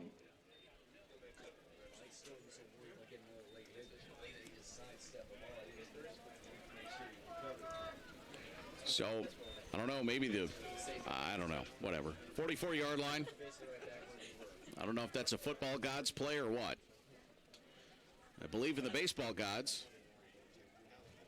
Happens all the time when you watch baseball. Somebody drops a foul ball, and then the floodgates open. I don't know. Maybe that's a case there. Second down and 30. Koima going to take off. He'll slide at the 38-yard line for a gain of 6.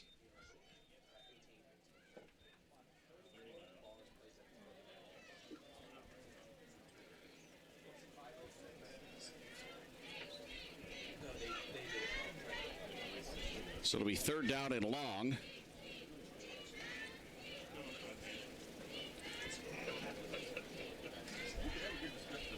Third down and long, Charger fans. 31-0 Northwestern, 90 seconds to play here in the third quarter. Koima to pass into a 3-step drop. He looks. Good coverage downfield by the Chargers. And Koima is going to heave it out of bounds and throw it away. Pass is incomplete. So it'll bring up fourth down and 24.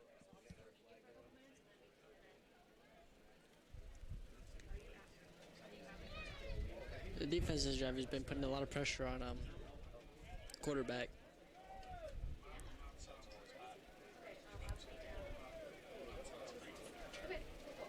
So the Chargers will get ready to receive the punt.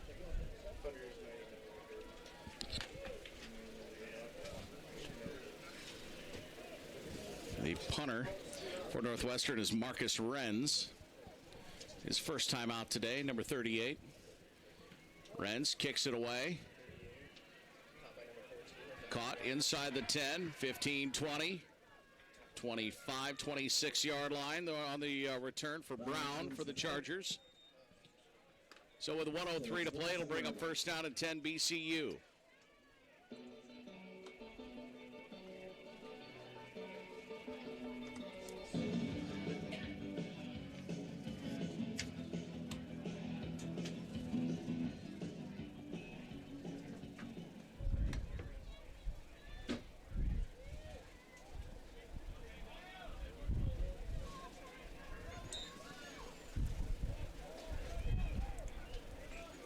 So the first down play coming up.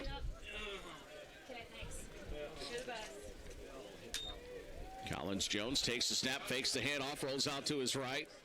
Looking downfield, wants to go deep for Williams. Underthrew him a little bit, and it goes through his hands, incomplete as he tried to come back to it. Into double coverage. Noah Van Hoff on the coverage for Northwestern. Tanner Mahachik, the linebacker, back there as well. So it'll bring up 2nd down and 10. Midland leads Concordia 20-7 in the third quarter.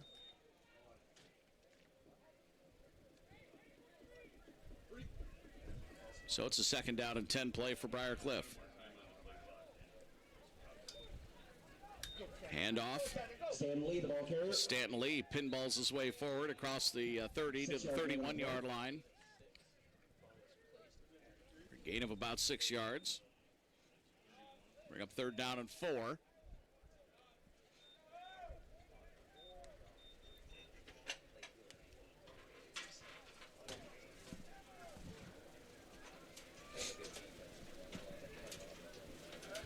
.25 seconds to go here in the quarter. Down to 10 on the play clock. DeAndre Collins-Jones wants to throw, but he's rushed out of the pocket and tries to take off for the first down himself. Cut down short at the 34-yard line. So gain of 3. 4th down and 1 on the final play of the third quarter. So at the end of 3, it's number 5 Northwestern 31 and Briar Cliff nothing. Chargers have it 4th down and 1 as we start the fourth quarter here on the Charger Sports Network at bcuchargers.com. Don't forget the post game, go over to One-Eyed Jacks. Maybe watch some more football. Mention half-price appetizers. You came from Briar Cliff football, and they'll set you up with that. Our third quarter stats. Total offense, Northwestern 327, Briar Cliff 137, 278 through the air for Tyson Koima. Northwestern has 49 yards on the ground. Briar Cliff 67 yards on the ground, 70 through the air. For the Chargers, Greg Henry 9 carries 24 yards. Jordan Williams 9 carries 23 yards. Stanton Lee 5 carries 19 yards. Rashad Brown, the leading receiver, 4 catches for 50.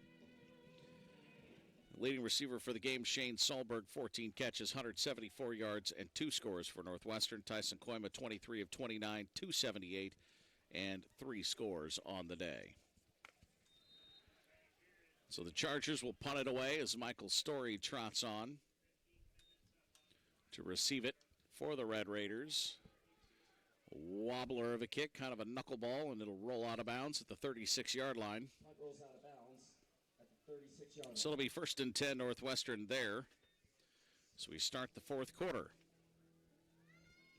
As we said, Midland leads Concordia 20-7. Third quarter action. Morningside 21-10 over Doane down in Crete. About 8.5 to go in the third quarter of that one. Dort 49-21 over Hastings.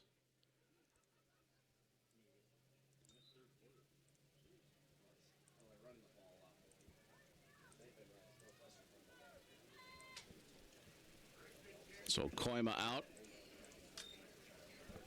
Solberg, the ball carrier. Solberg, the ball carrier, has the edge.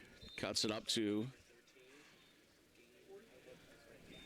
the 40. 4-yard gain on the play. So a 4-yard gain.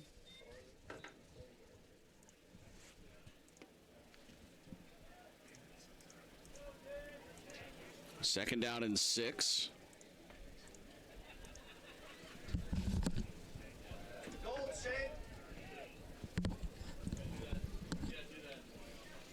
Solberg would be the far side receiver. Story the near side. Koima turns and hands it off. Packer, the ball carrier. Garrett Packer, the ball carrier. 3-yard gain on the play. 3 yards on the gain.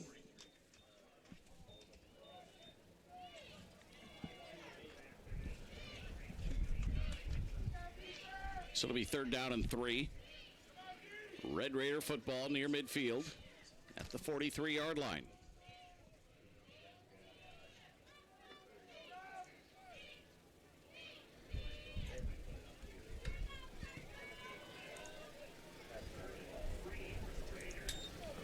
Third down and 3. Koima to throw.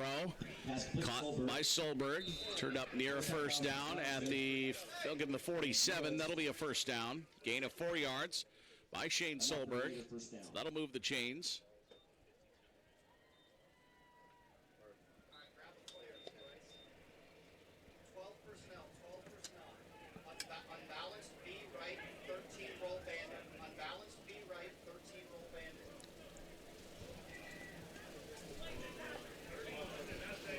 Red Raiders exchange some players here. Down to 7 on the play clock. Red Raiders rush to the line. Down to 2. Koima barely gets it away, almost fumbled it. Packer takes the handoff, and I think they all got it. Well, it's either a delay of game or Northwestern called a timeout on the far sideline.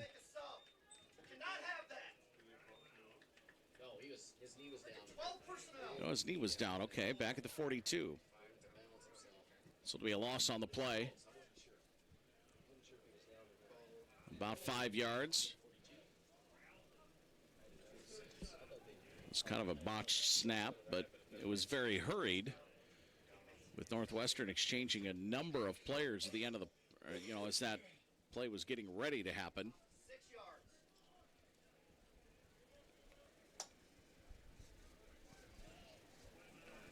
Koima takes the snap, hands to Packer. Packer around the right side, gets that 5 yards back to the 47-yard line.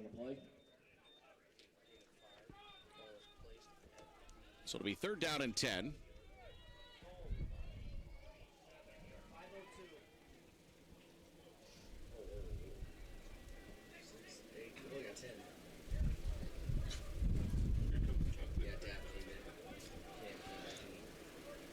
Chargers are about ready to play this play with 10 players. They do get a safety on. Pass batted out of the air. Good job by Robert Robinson to knock it down. That'll be incomplete.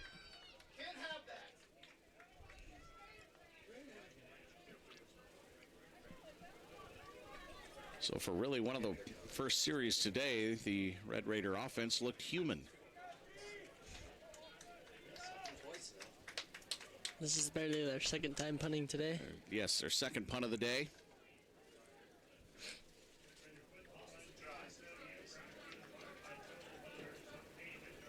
Marcus Renz, the punter.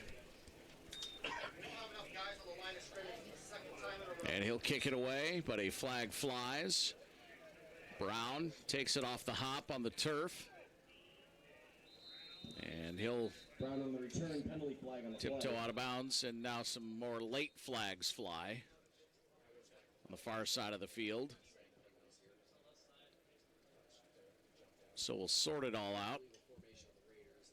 It'll be an illegal formation on Northwestern. Do know that one.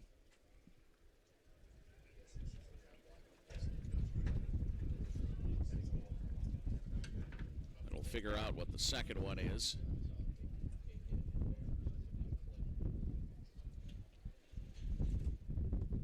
Around the area of a block in the back or a hold.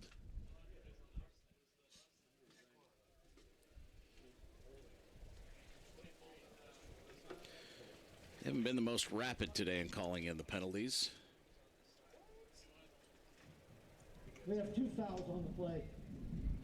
Illegal formation, 5 men in the backfield on the kicking team. Personal foul, illegal blindside block number 21 of the receiving team. Those penalties offset will re-kick. So it'll be an offsetting penalty and a re-kick.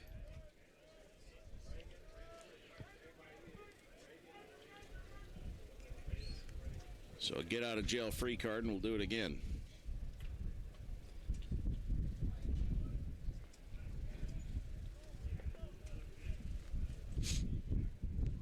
Kids even play Monopoly anymore? Do you even get that? Actually, me and the cross-country team, we play quite a bit. All right, cool. Say I had to think about that, you know. Punt is away, but another flag. Brown hurdles one defender and gets to the 25.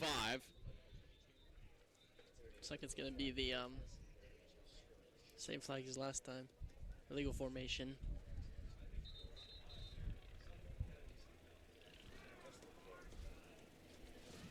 Flag sitting in the 46, the Briar Cliff side of the field.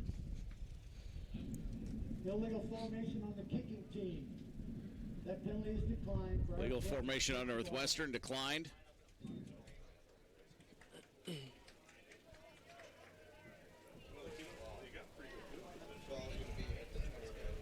So the ball will be at the 25-yard line. First and 10 at the 25-yard line. First and 10 BCU. Stanton Lee in the backfield. 5 carries and 19 yards for him today with 11:08 to go in the ball game.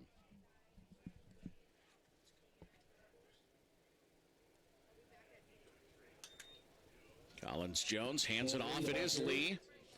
Gets through a hole. Out to the 28-yard line. Gain of 3. Be second down and 7.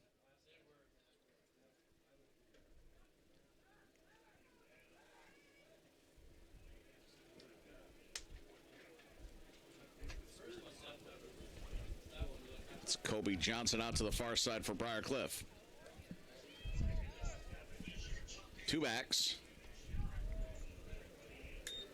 Collins Jones fakes the handoff, wants to throw it under through Stanton Lee. It's incomplete. 3rd down and 7 coming up. A little screen out of the backfield for Lee, but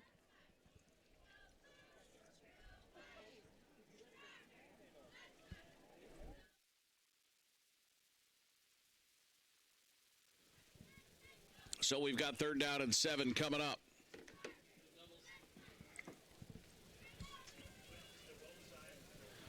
Four wide receivers, 2 to either side of Collins Jones. He wants to throw over the middle, and it's intercepted. Return to the 20, the 15, the 10, the 5, and tackled at the 4-yard line. Intercepted by linebacker Sean Powell, the senior out of Sioux Falls, South Dakota. Read it the entire way, stepped into the passing lane, and picked it off for the first interception of the day for either team. And Northwestern has it 1st and goal inside the 5. Tackled at the 4-yard line. 1st and goal for the Raiders. Tackled officially at the 4.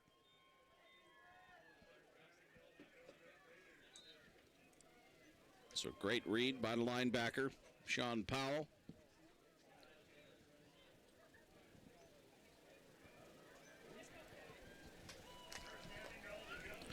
So it'll be Koiba and Packer in the Northwestern backfield.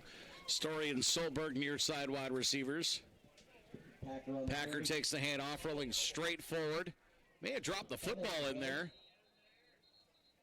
And it's a touchdown.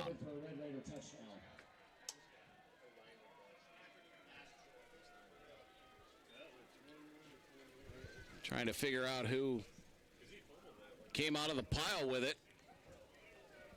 The running back fumbled the ball, was knocked down. The ball goes into the end zone, recovered by 55 for a touchdown. All right, so it's a lineman touchdown. Paxton DeHaan credited with the touchdown. 317-pounder scores. And when he tells the story, it's going to be spectacular. It's not going to be that he recovered a fumble in the end zone. He can make up whatever he wants for the people that weren't here. And I would. Extra point is up and good. 38-0, 10:09 to play here in the ball game. Northwestern leading Briar Cliff. Chargers will get the ball on the kickoff. How often do you even get to say that, though, as a lineman, that you scored a touchdown? Absolutely. That's why I would embellish the living heck out of that. Oh, man, it was great. They fumbled at like the 25, and I ran it in. It was awesome. So he had like 3 people on him, and he's just Drug 3 people with me, had a guy on my back. That's what I'd do. Make the most out of it. Probably his first career touchdown, so why not?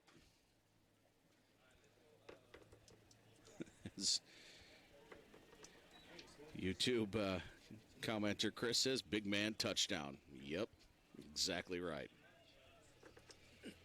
Charger women underway. Just a minute gone at the Newman Flanagan Center. You can see that on our YouTube channel as well. BCUChargers.com, so we'll have that for you. Steve Toom on the call over at the Newman Flanagan Center. And I'm going to promise you there will be a lot of points scored in that game. Olivet Nazarene does 5 in and 5 out. Not at every whistle, but just about. Levy carried back into the end zone for the touchback. Levy kneels down for a touchback. But Coach Lauren Glenn has used that philosophy during her coaching tenure at Olivet Nazarene, and it is simply that 5 in, 5 out. They shoot the ball a lot. They'll put up 85 shots a game, sometimes getting close to 100.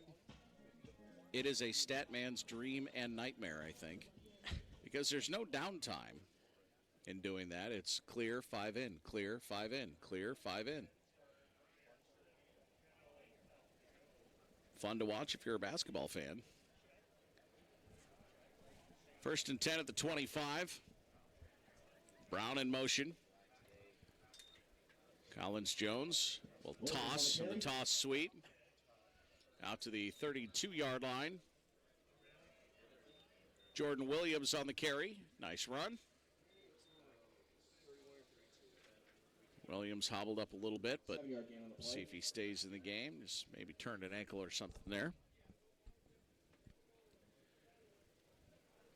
2nd down and 3.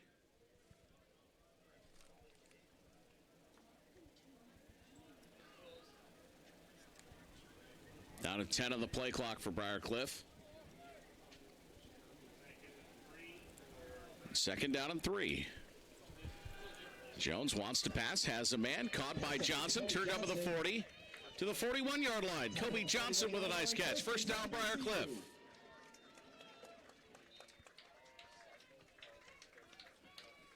Ball at the 41-yard line.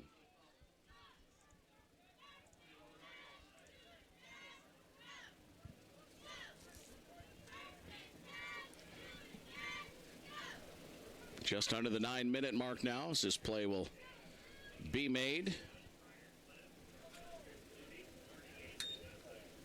Handoff to Lee with a full head of steam out to the 45-yard line. 4-yard gain. So 4-yard gain will bring up 2nd down and 6. Starting to warm up quite a bit now.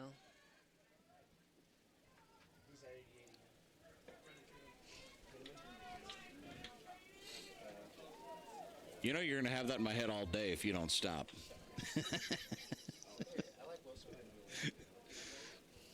Got the some of our spotting staff up here singing Will Smith. Stanton Lee, the ball carrier, would drop the football. It'll be recovered at the 43-yard line. Recovered by the Raiders. By Trevor Rosenboom.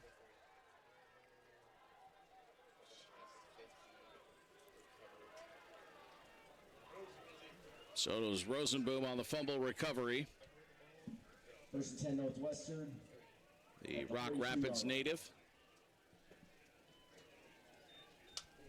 So the turnover to the Red Raiders with 8:15 to play. They enjoy a 38-0 lead. So Northwestern and Morningside will play the final game of the season against one another. Blake Fryer in at quarterback. The backup for the Red Raiders, the 6'1", 198-pound red shirt freshman out of Waukee, Iowa, and he's going to be sacked back at the 31-yard line.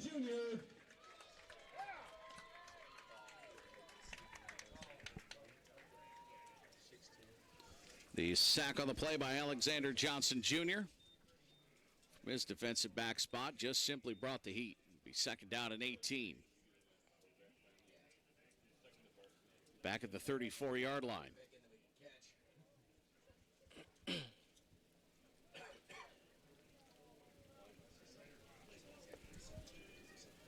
So they bring the heat on the first play.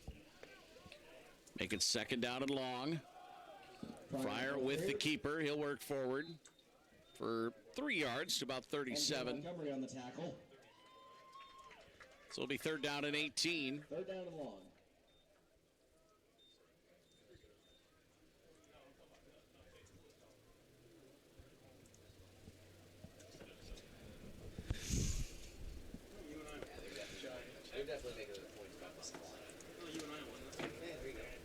And Notre Dame still up 14-7 over Virginia Tech, closing in on halftime. Georgia 3-0 over Florida. 3:58 to go in the first quarter. And K-State 7-3 over Kansas. 4:45 to play in the first quarter there. Pass complete to the 45-yard line, and a late hit coming. They're leading, maybe even targeting most likely. Catch on the play was made by the tight end, or the wide receiver, Cannon Flores. Injured Charger on the play. They'll be tacking on 15.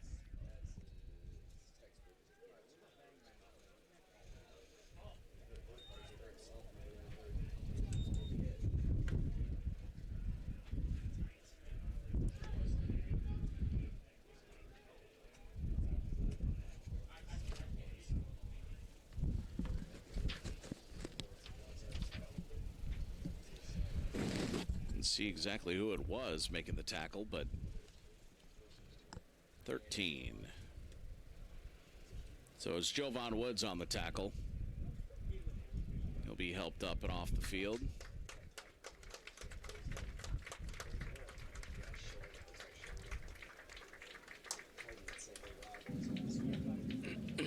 Personal foul. Targeting. Will be a 13 of the defense. 15-yard targeting penalty on Woods. Number 13 is disqualified from the game. And Woods will be done for the day on the targeting.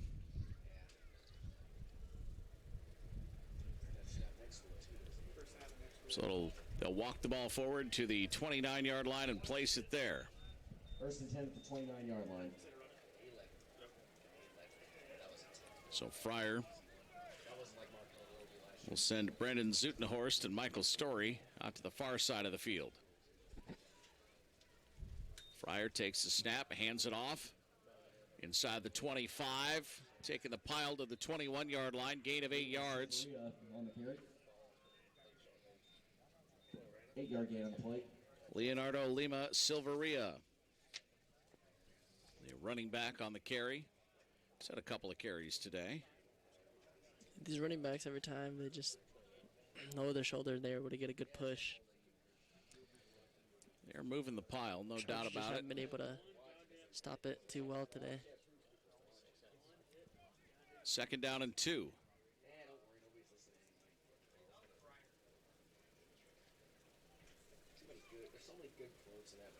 Fryer takes the snap. Silveria with a handoff. Actually, no, check that, not Silveria. As he changes direction, goes to the right side, looking to get to the outside.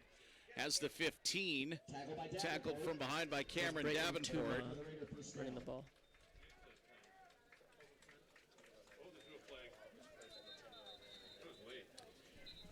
Brayton Tuma on the carry.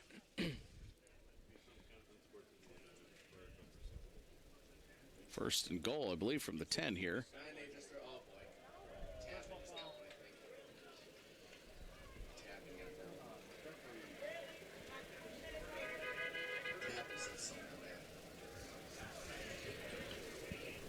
And a penalty.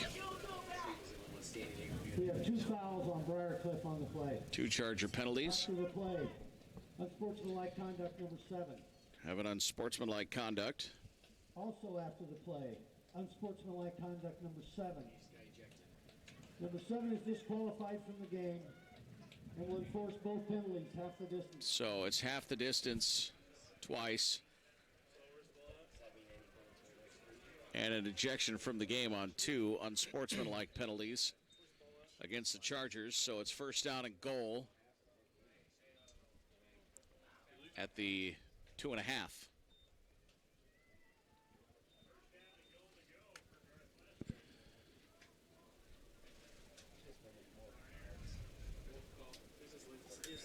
High snap. Fryer pulls it down.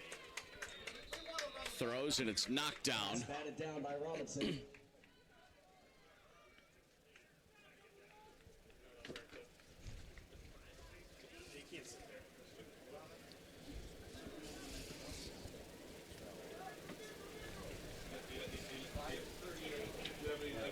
Well, they probably don't want him going. They might not want to send him off. Yeah, just their now. So it'll be 2nd down and goal. Just outside the 2-yard line.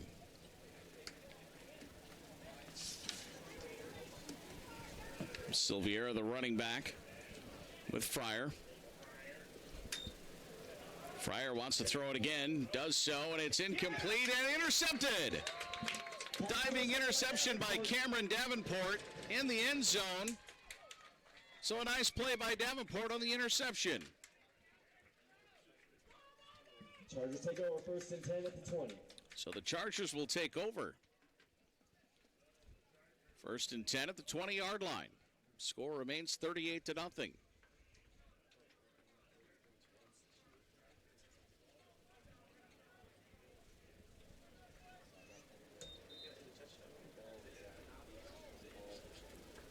So a couple of holds in the red zone now for the Chargers today. Holding him to a field goal the one time, I guess, and the turnover now in the end zone.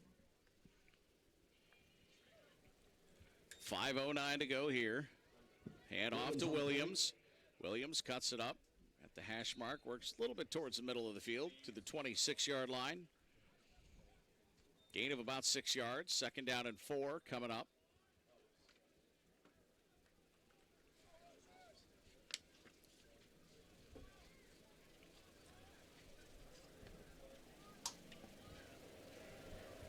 Collins Jones set for the snap on 2nd down and 4. Handoff.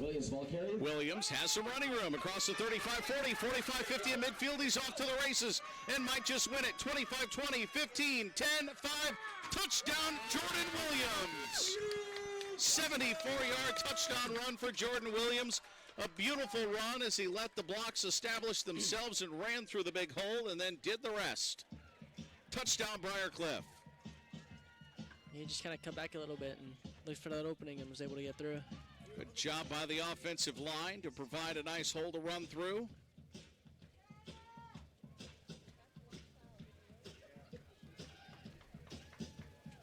So it'll be Taylor Harden on for the extra point attempt.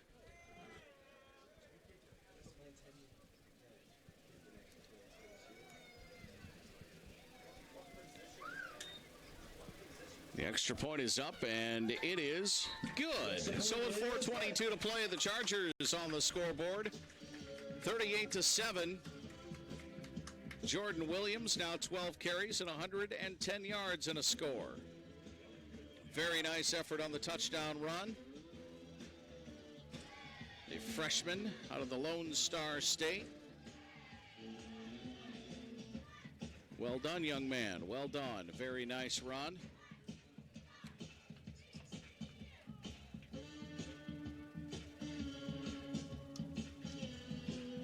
So the Chargers will kick it away.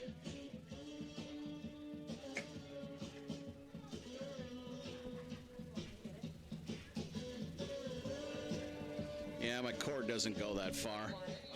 I don't know what's in there. Coke. Need a Coke break. Thank you. Something with a little burn.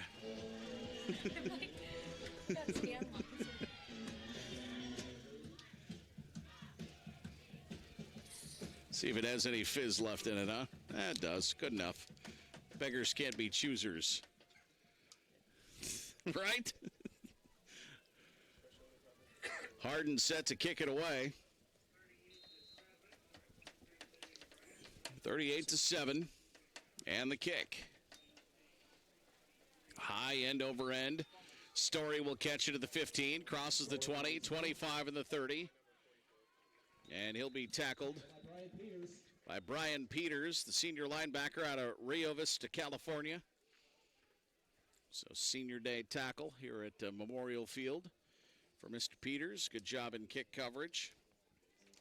Remember, the Charger Sports Network keeps you connected to Charger Athletics. Few simple clicks. You can watch or listen to your favorite Briar Cliff teams. Charger Sports Network keeping you connected to the action. Steve Toombs over at the Newman Flanagan Center with Olivet Nazarene and the Chargers. 19-13, 2:55 to go in the quarter. The Tigers have the early lead. Silveira on the carry. Peyton Bailey with a big tackle. He'll lose 3 on the play, back to the 24-yard line.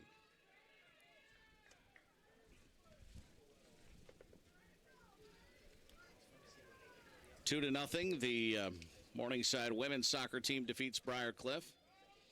So the men's game coming up over at Elwood Olson Stadium for the GPAC Championship. Unless it's a draw, then there's a lot of math involved. I'd have to take my shoes off to figure it out. Fryer, the ball carrier, gets a couple. Cross-country team will be back in action Saturday, Nick. You had a good little effort last time out, right? Well, yeah, I'm actually trying to improve on that a little bit more because last weekend I was able to beat my time by 2 minutes and 2 seconds. That's awesome. I was excited to hear that last night when we were working the basketball game. And so what is your new PR? 31 minutes, 50 seconds for an 8K. And how 8K, and how long is that? 5 miles. Okay. So I was running at a 6:10 pace, and I'm trying to get down to under. I'm trying to get down to like a 5:20. Fryer will throw it away. Okay, so you got some good goals here. But taking 2 minutes off is impressive.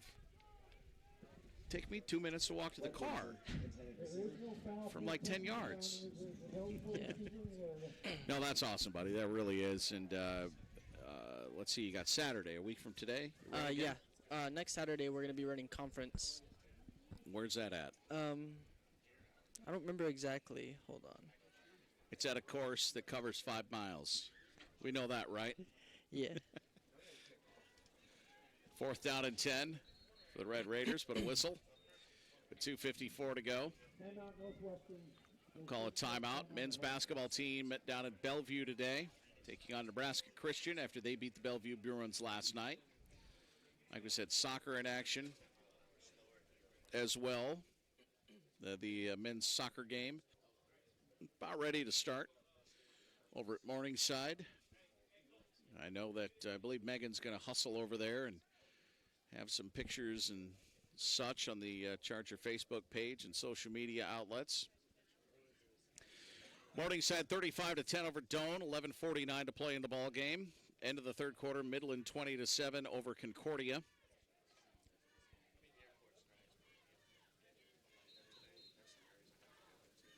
Hastings 63-28. They're losing to Dordt with 14 minutes to go in the game out in Hastings.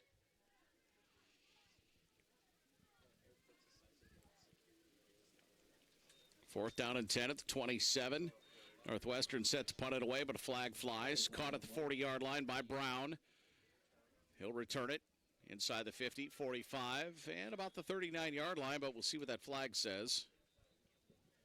Out of bounds at the 39.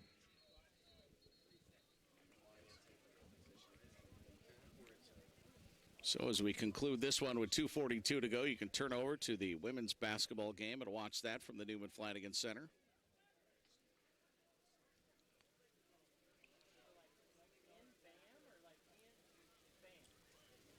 Briar Cliff will decline the penalty and take the return, is what it looks like.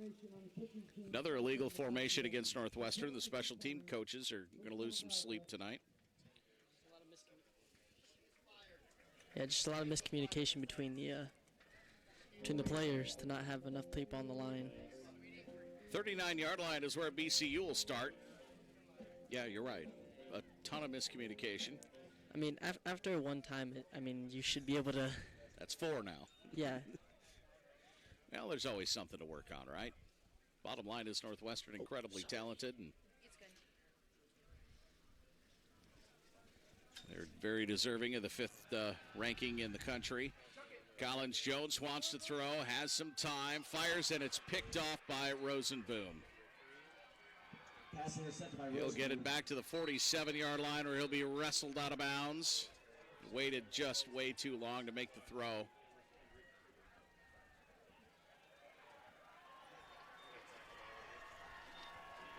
So the second interception of the day.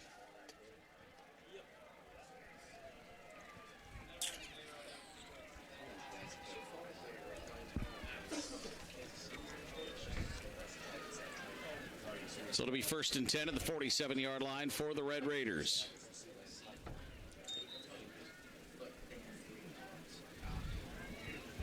They won't try anything too fancy, I'm assuming, with a big lead and the clock on their side.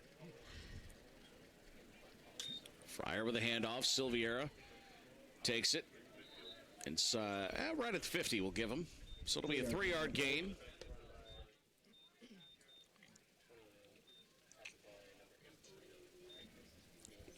Robert Robinson on the tackle for Briar Cliff.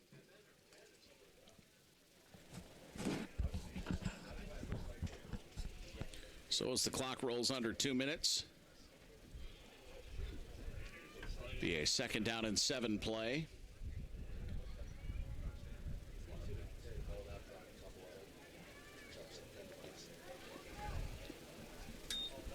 Low snap, picked up by Fryer. Fumbled the football, and Briar Cliff gets it back. Braden Tuma fumbled it. Briar Cliff will have it at the 50-yard line. Try to get the ball back, though, right after throwing an interception. Absolutely. So with 1:40 to play, the Chargers will get it back. Try to get some more points on the board before the game's over. We'll have a One-Eyed Jacks halftime or post-game show for you. Remember, ask for a half-price appetizer after attending a Briar Cliff sporting event, and they'll take care of you over at One-Eyed Jacks. 1st and 10 BCU. Collins turns and hands it off to Williams. Williams fights forward to the 46-yard line for a gain of 4 yards.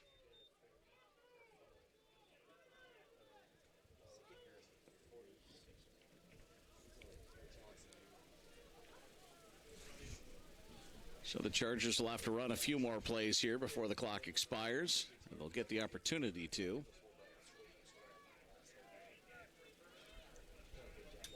Collins Jones takes the snap, turns, and hands it off again to Williams. He's got the 43-yard line for a gain of 3. Under a minute to go.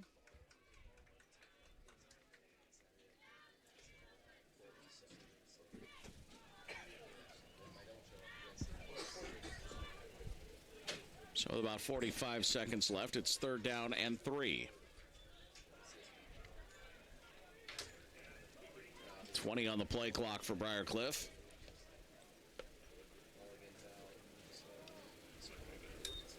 Snap, clean, fake the handoff and throw. It's caught by Brown for a 1st down and more at the 35. He'll be pulled down from behind at the 32, 33-yard line. 1st and 10 BCU. So a 1st down play for the Chargers.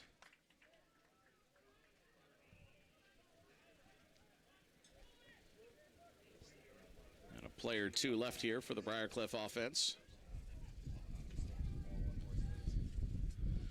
1st down and 10 at the 33. Hand off to Stanton Lee. He'll get to the 28-yard line. Gain of 5 on the play. But the Chargers don't have to run another play. We'll see if they do or not. They're going to. Lee gets another handoff. And he rolls to the 25, gain of 3, and that'll do it. Number 5, Northwestern remains unbeaten with a solid performance here at Memorial Field today. Final score, 38-7.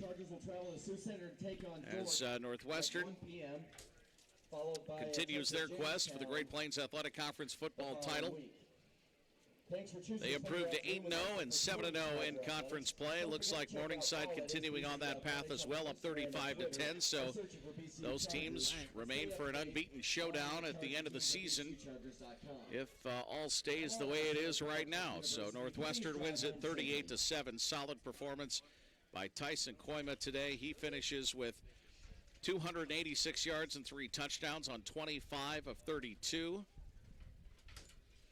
Garrett Packer, the leading rusher for Northwestern today, 11 carries, 48 yards, and Shane Solberg, a terrific day, 16 catches, 182 yards, and 2 touchdowns. Briar Cliff, Preston Mulligan was 5 for 9 for 55 yards passing, but he was injured early in this one.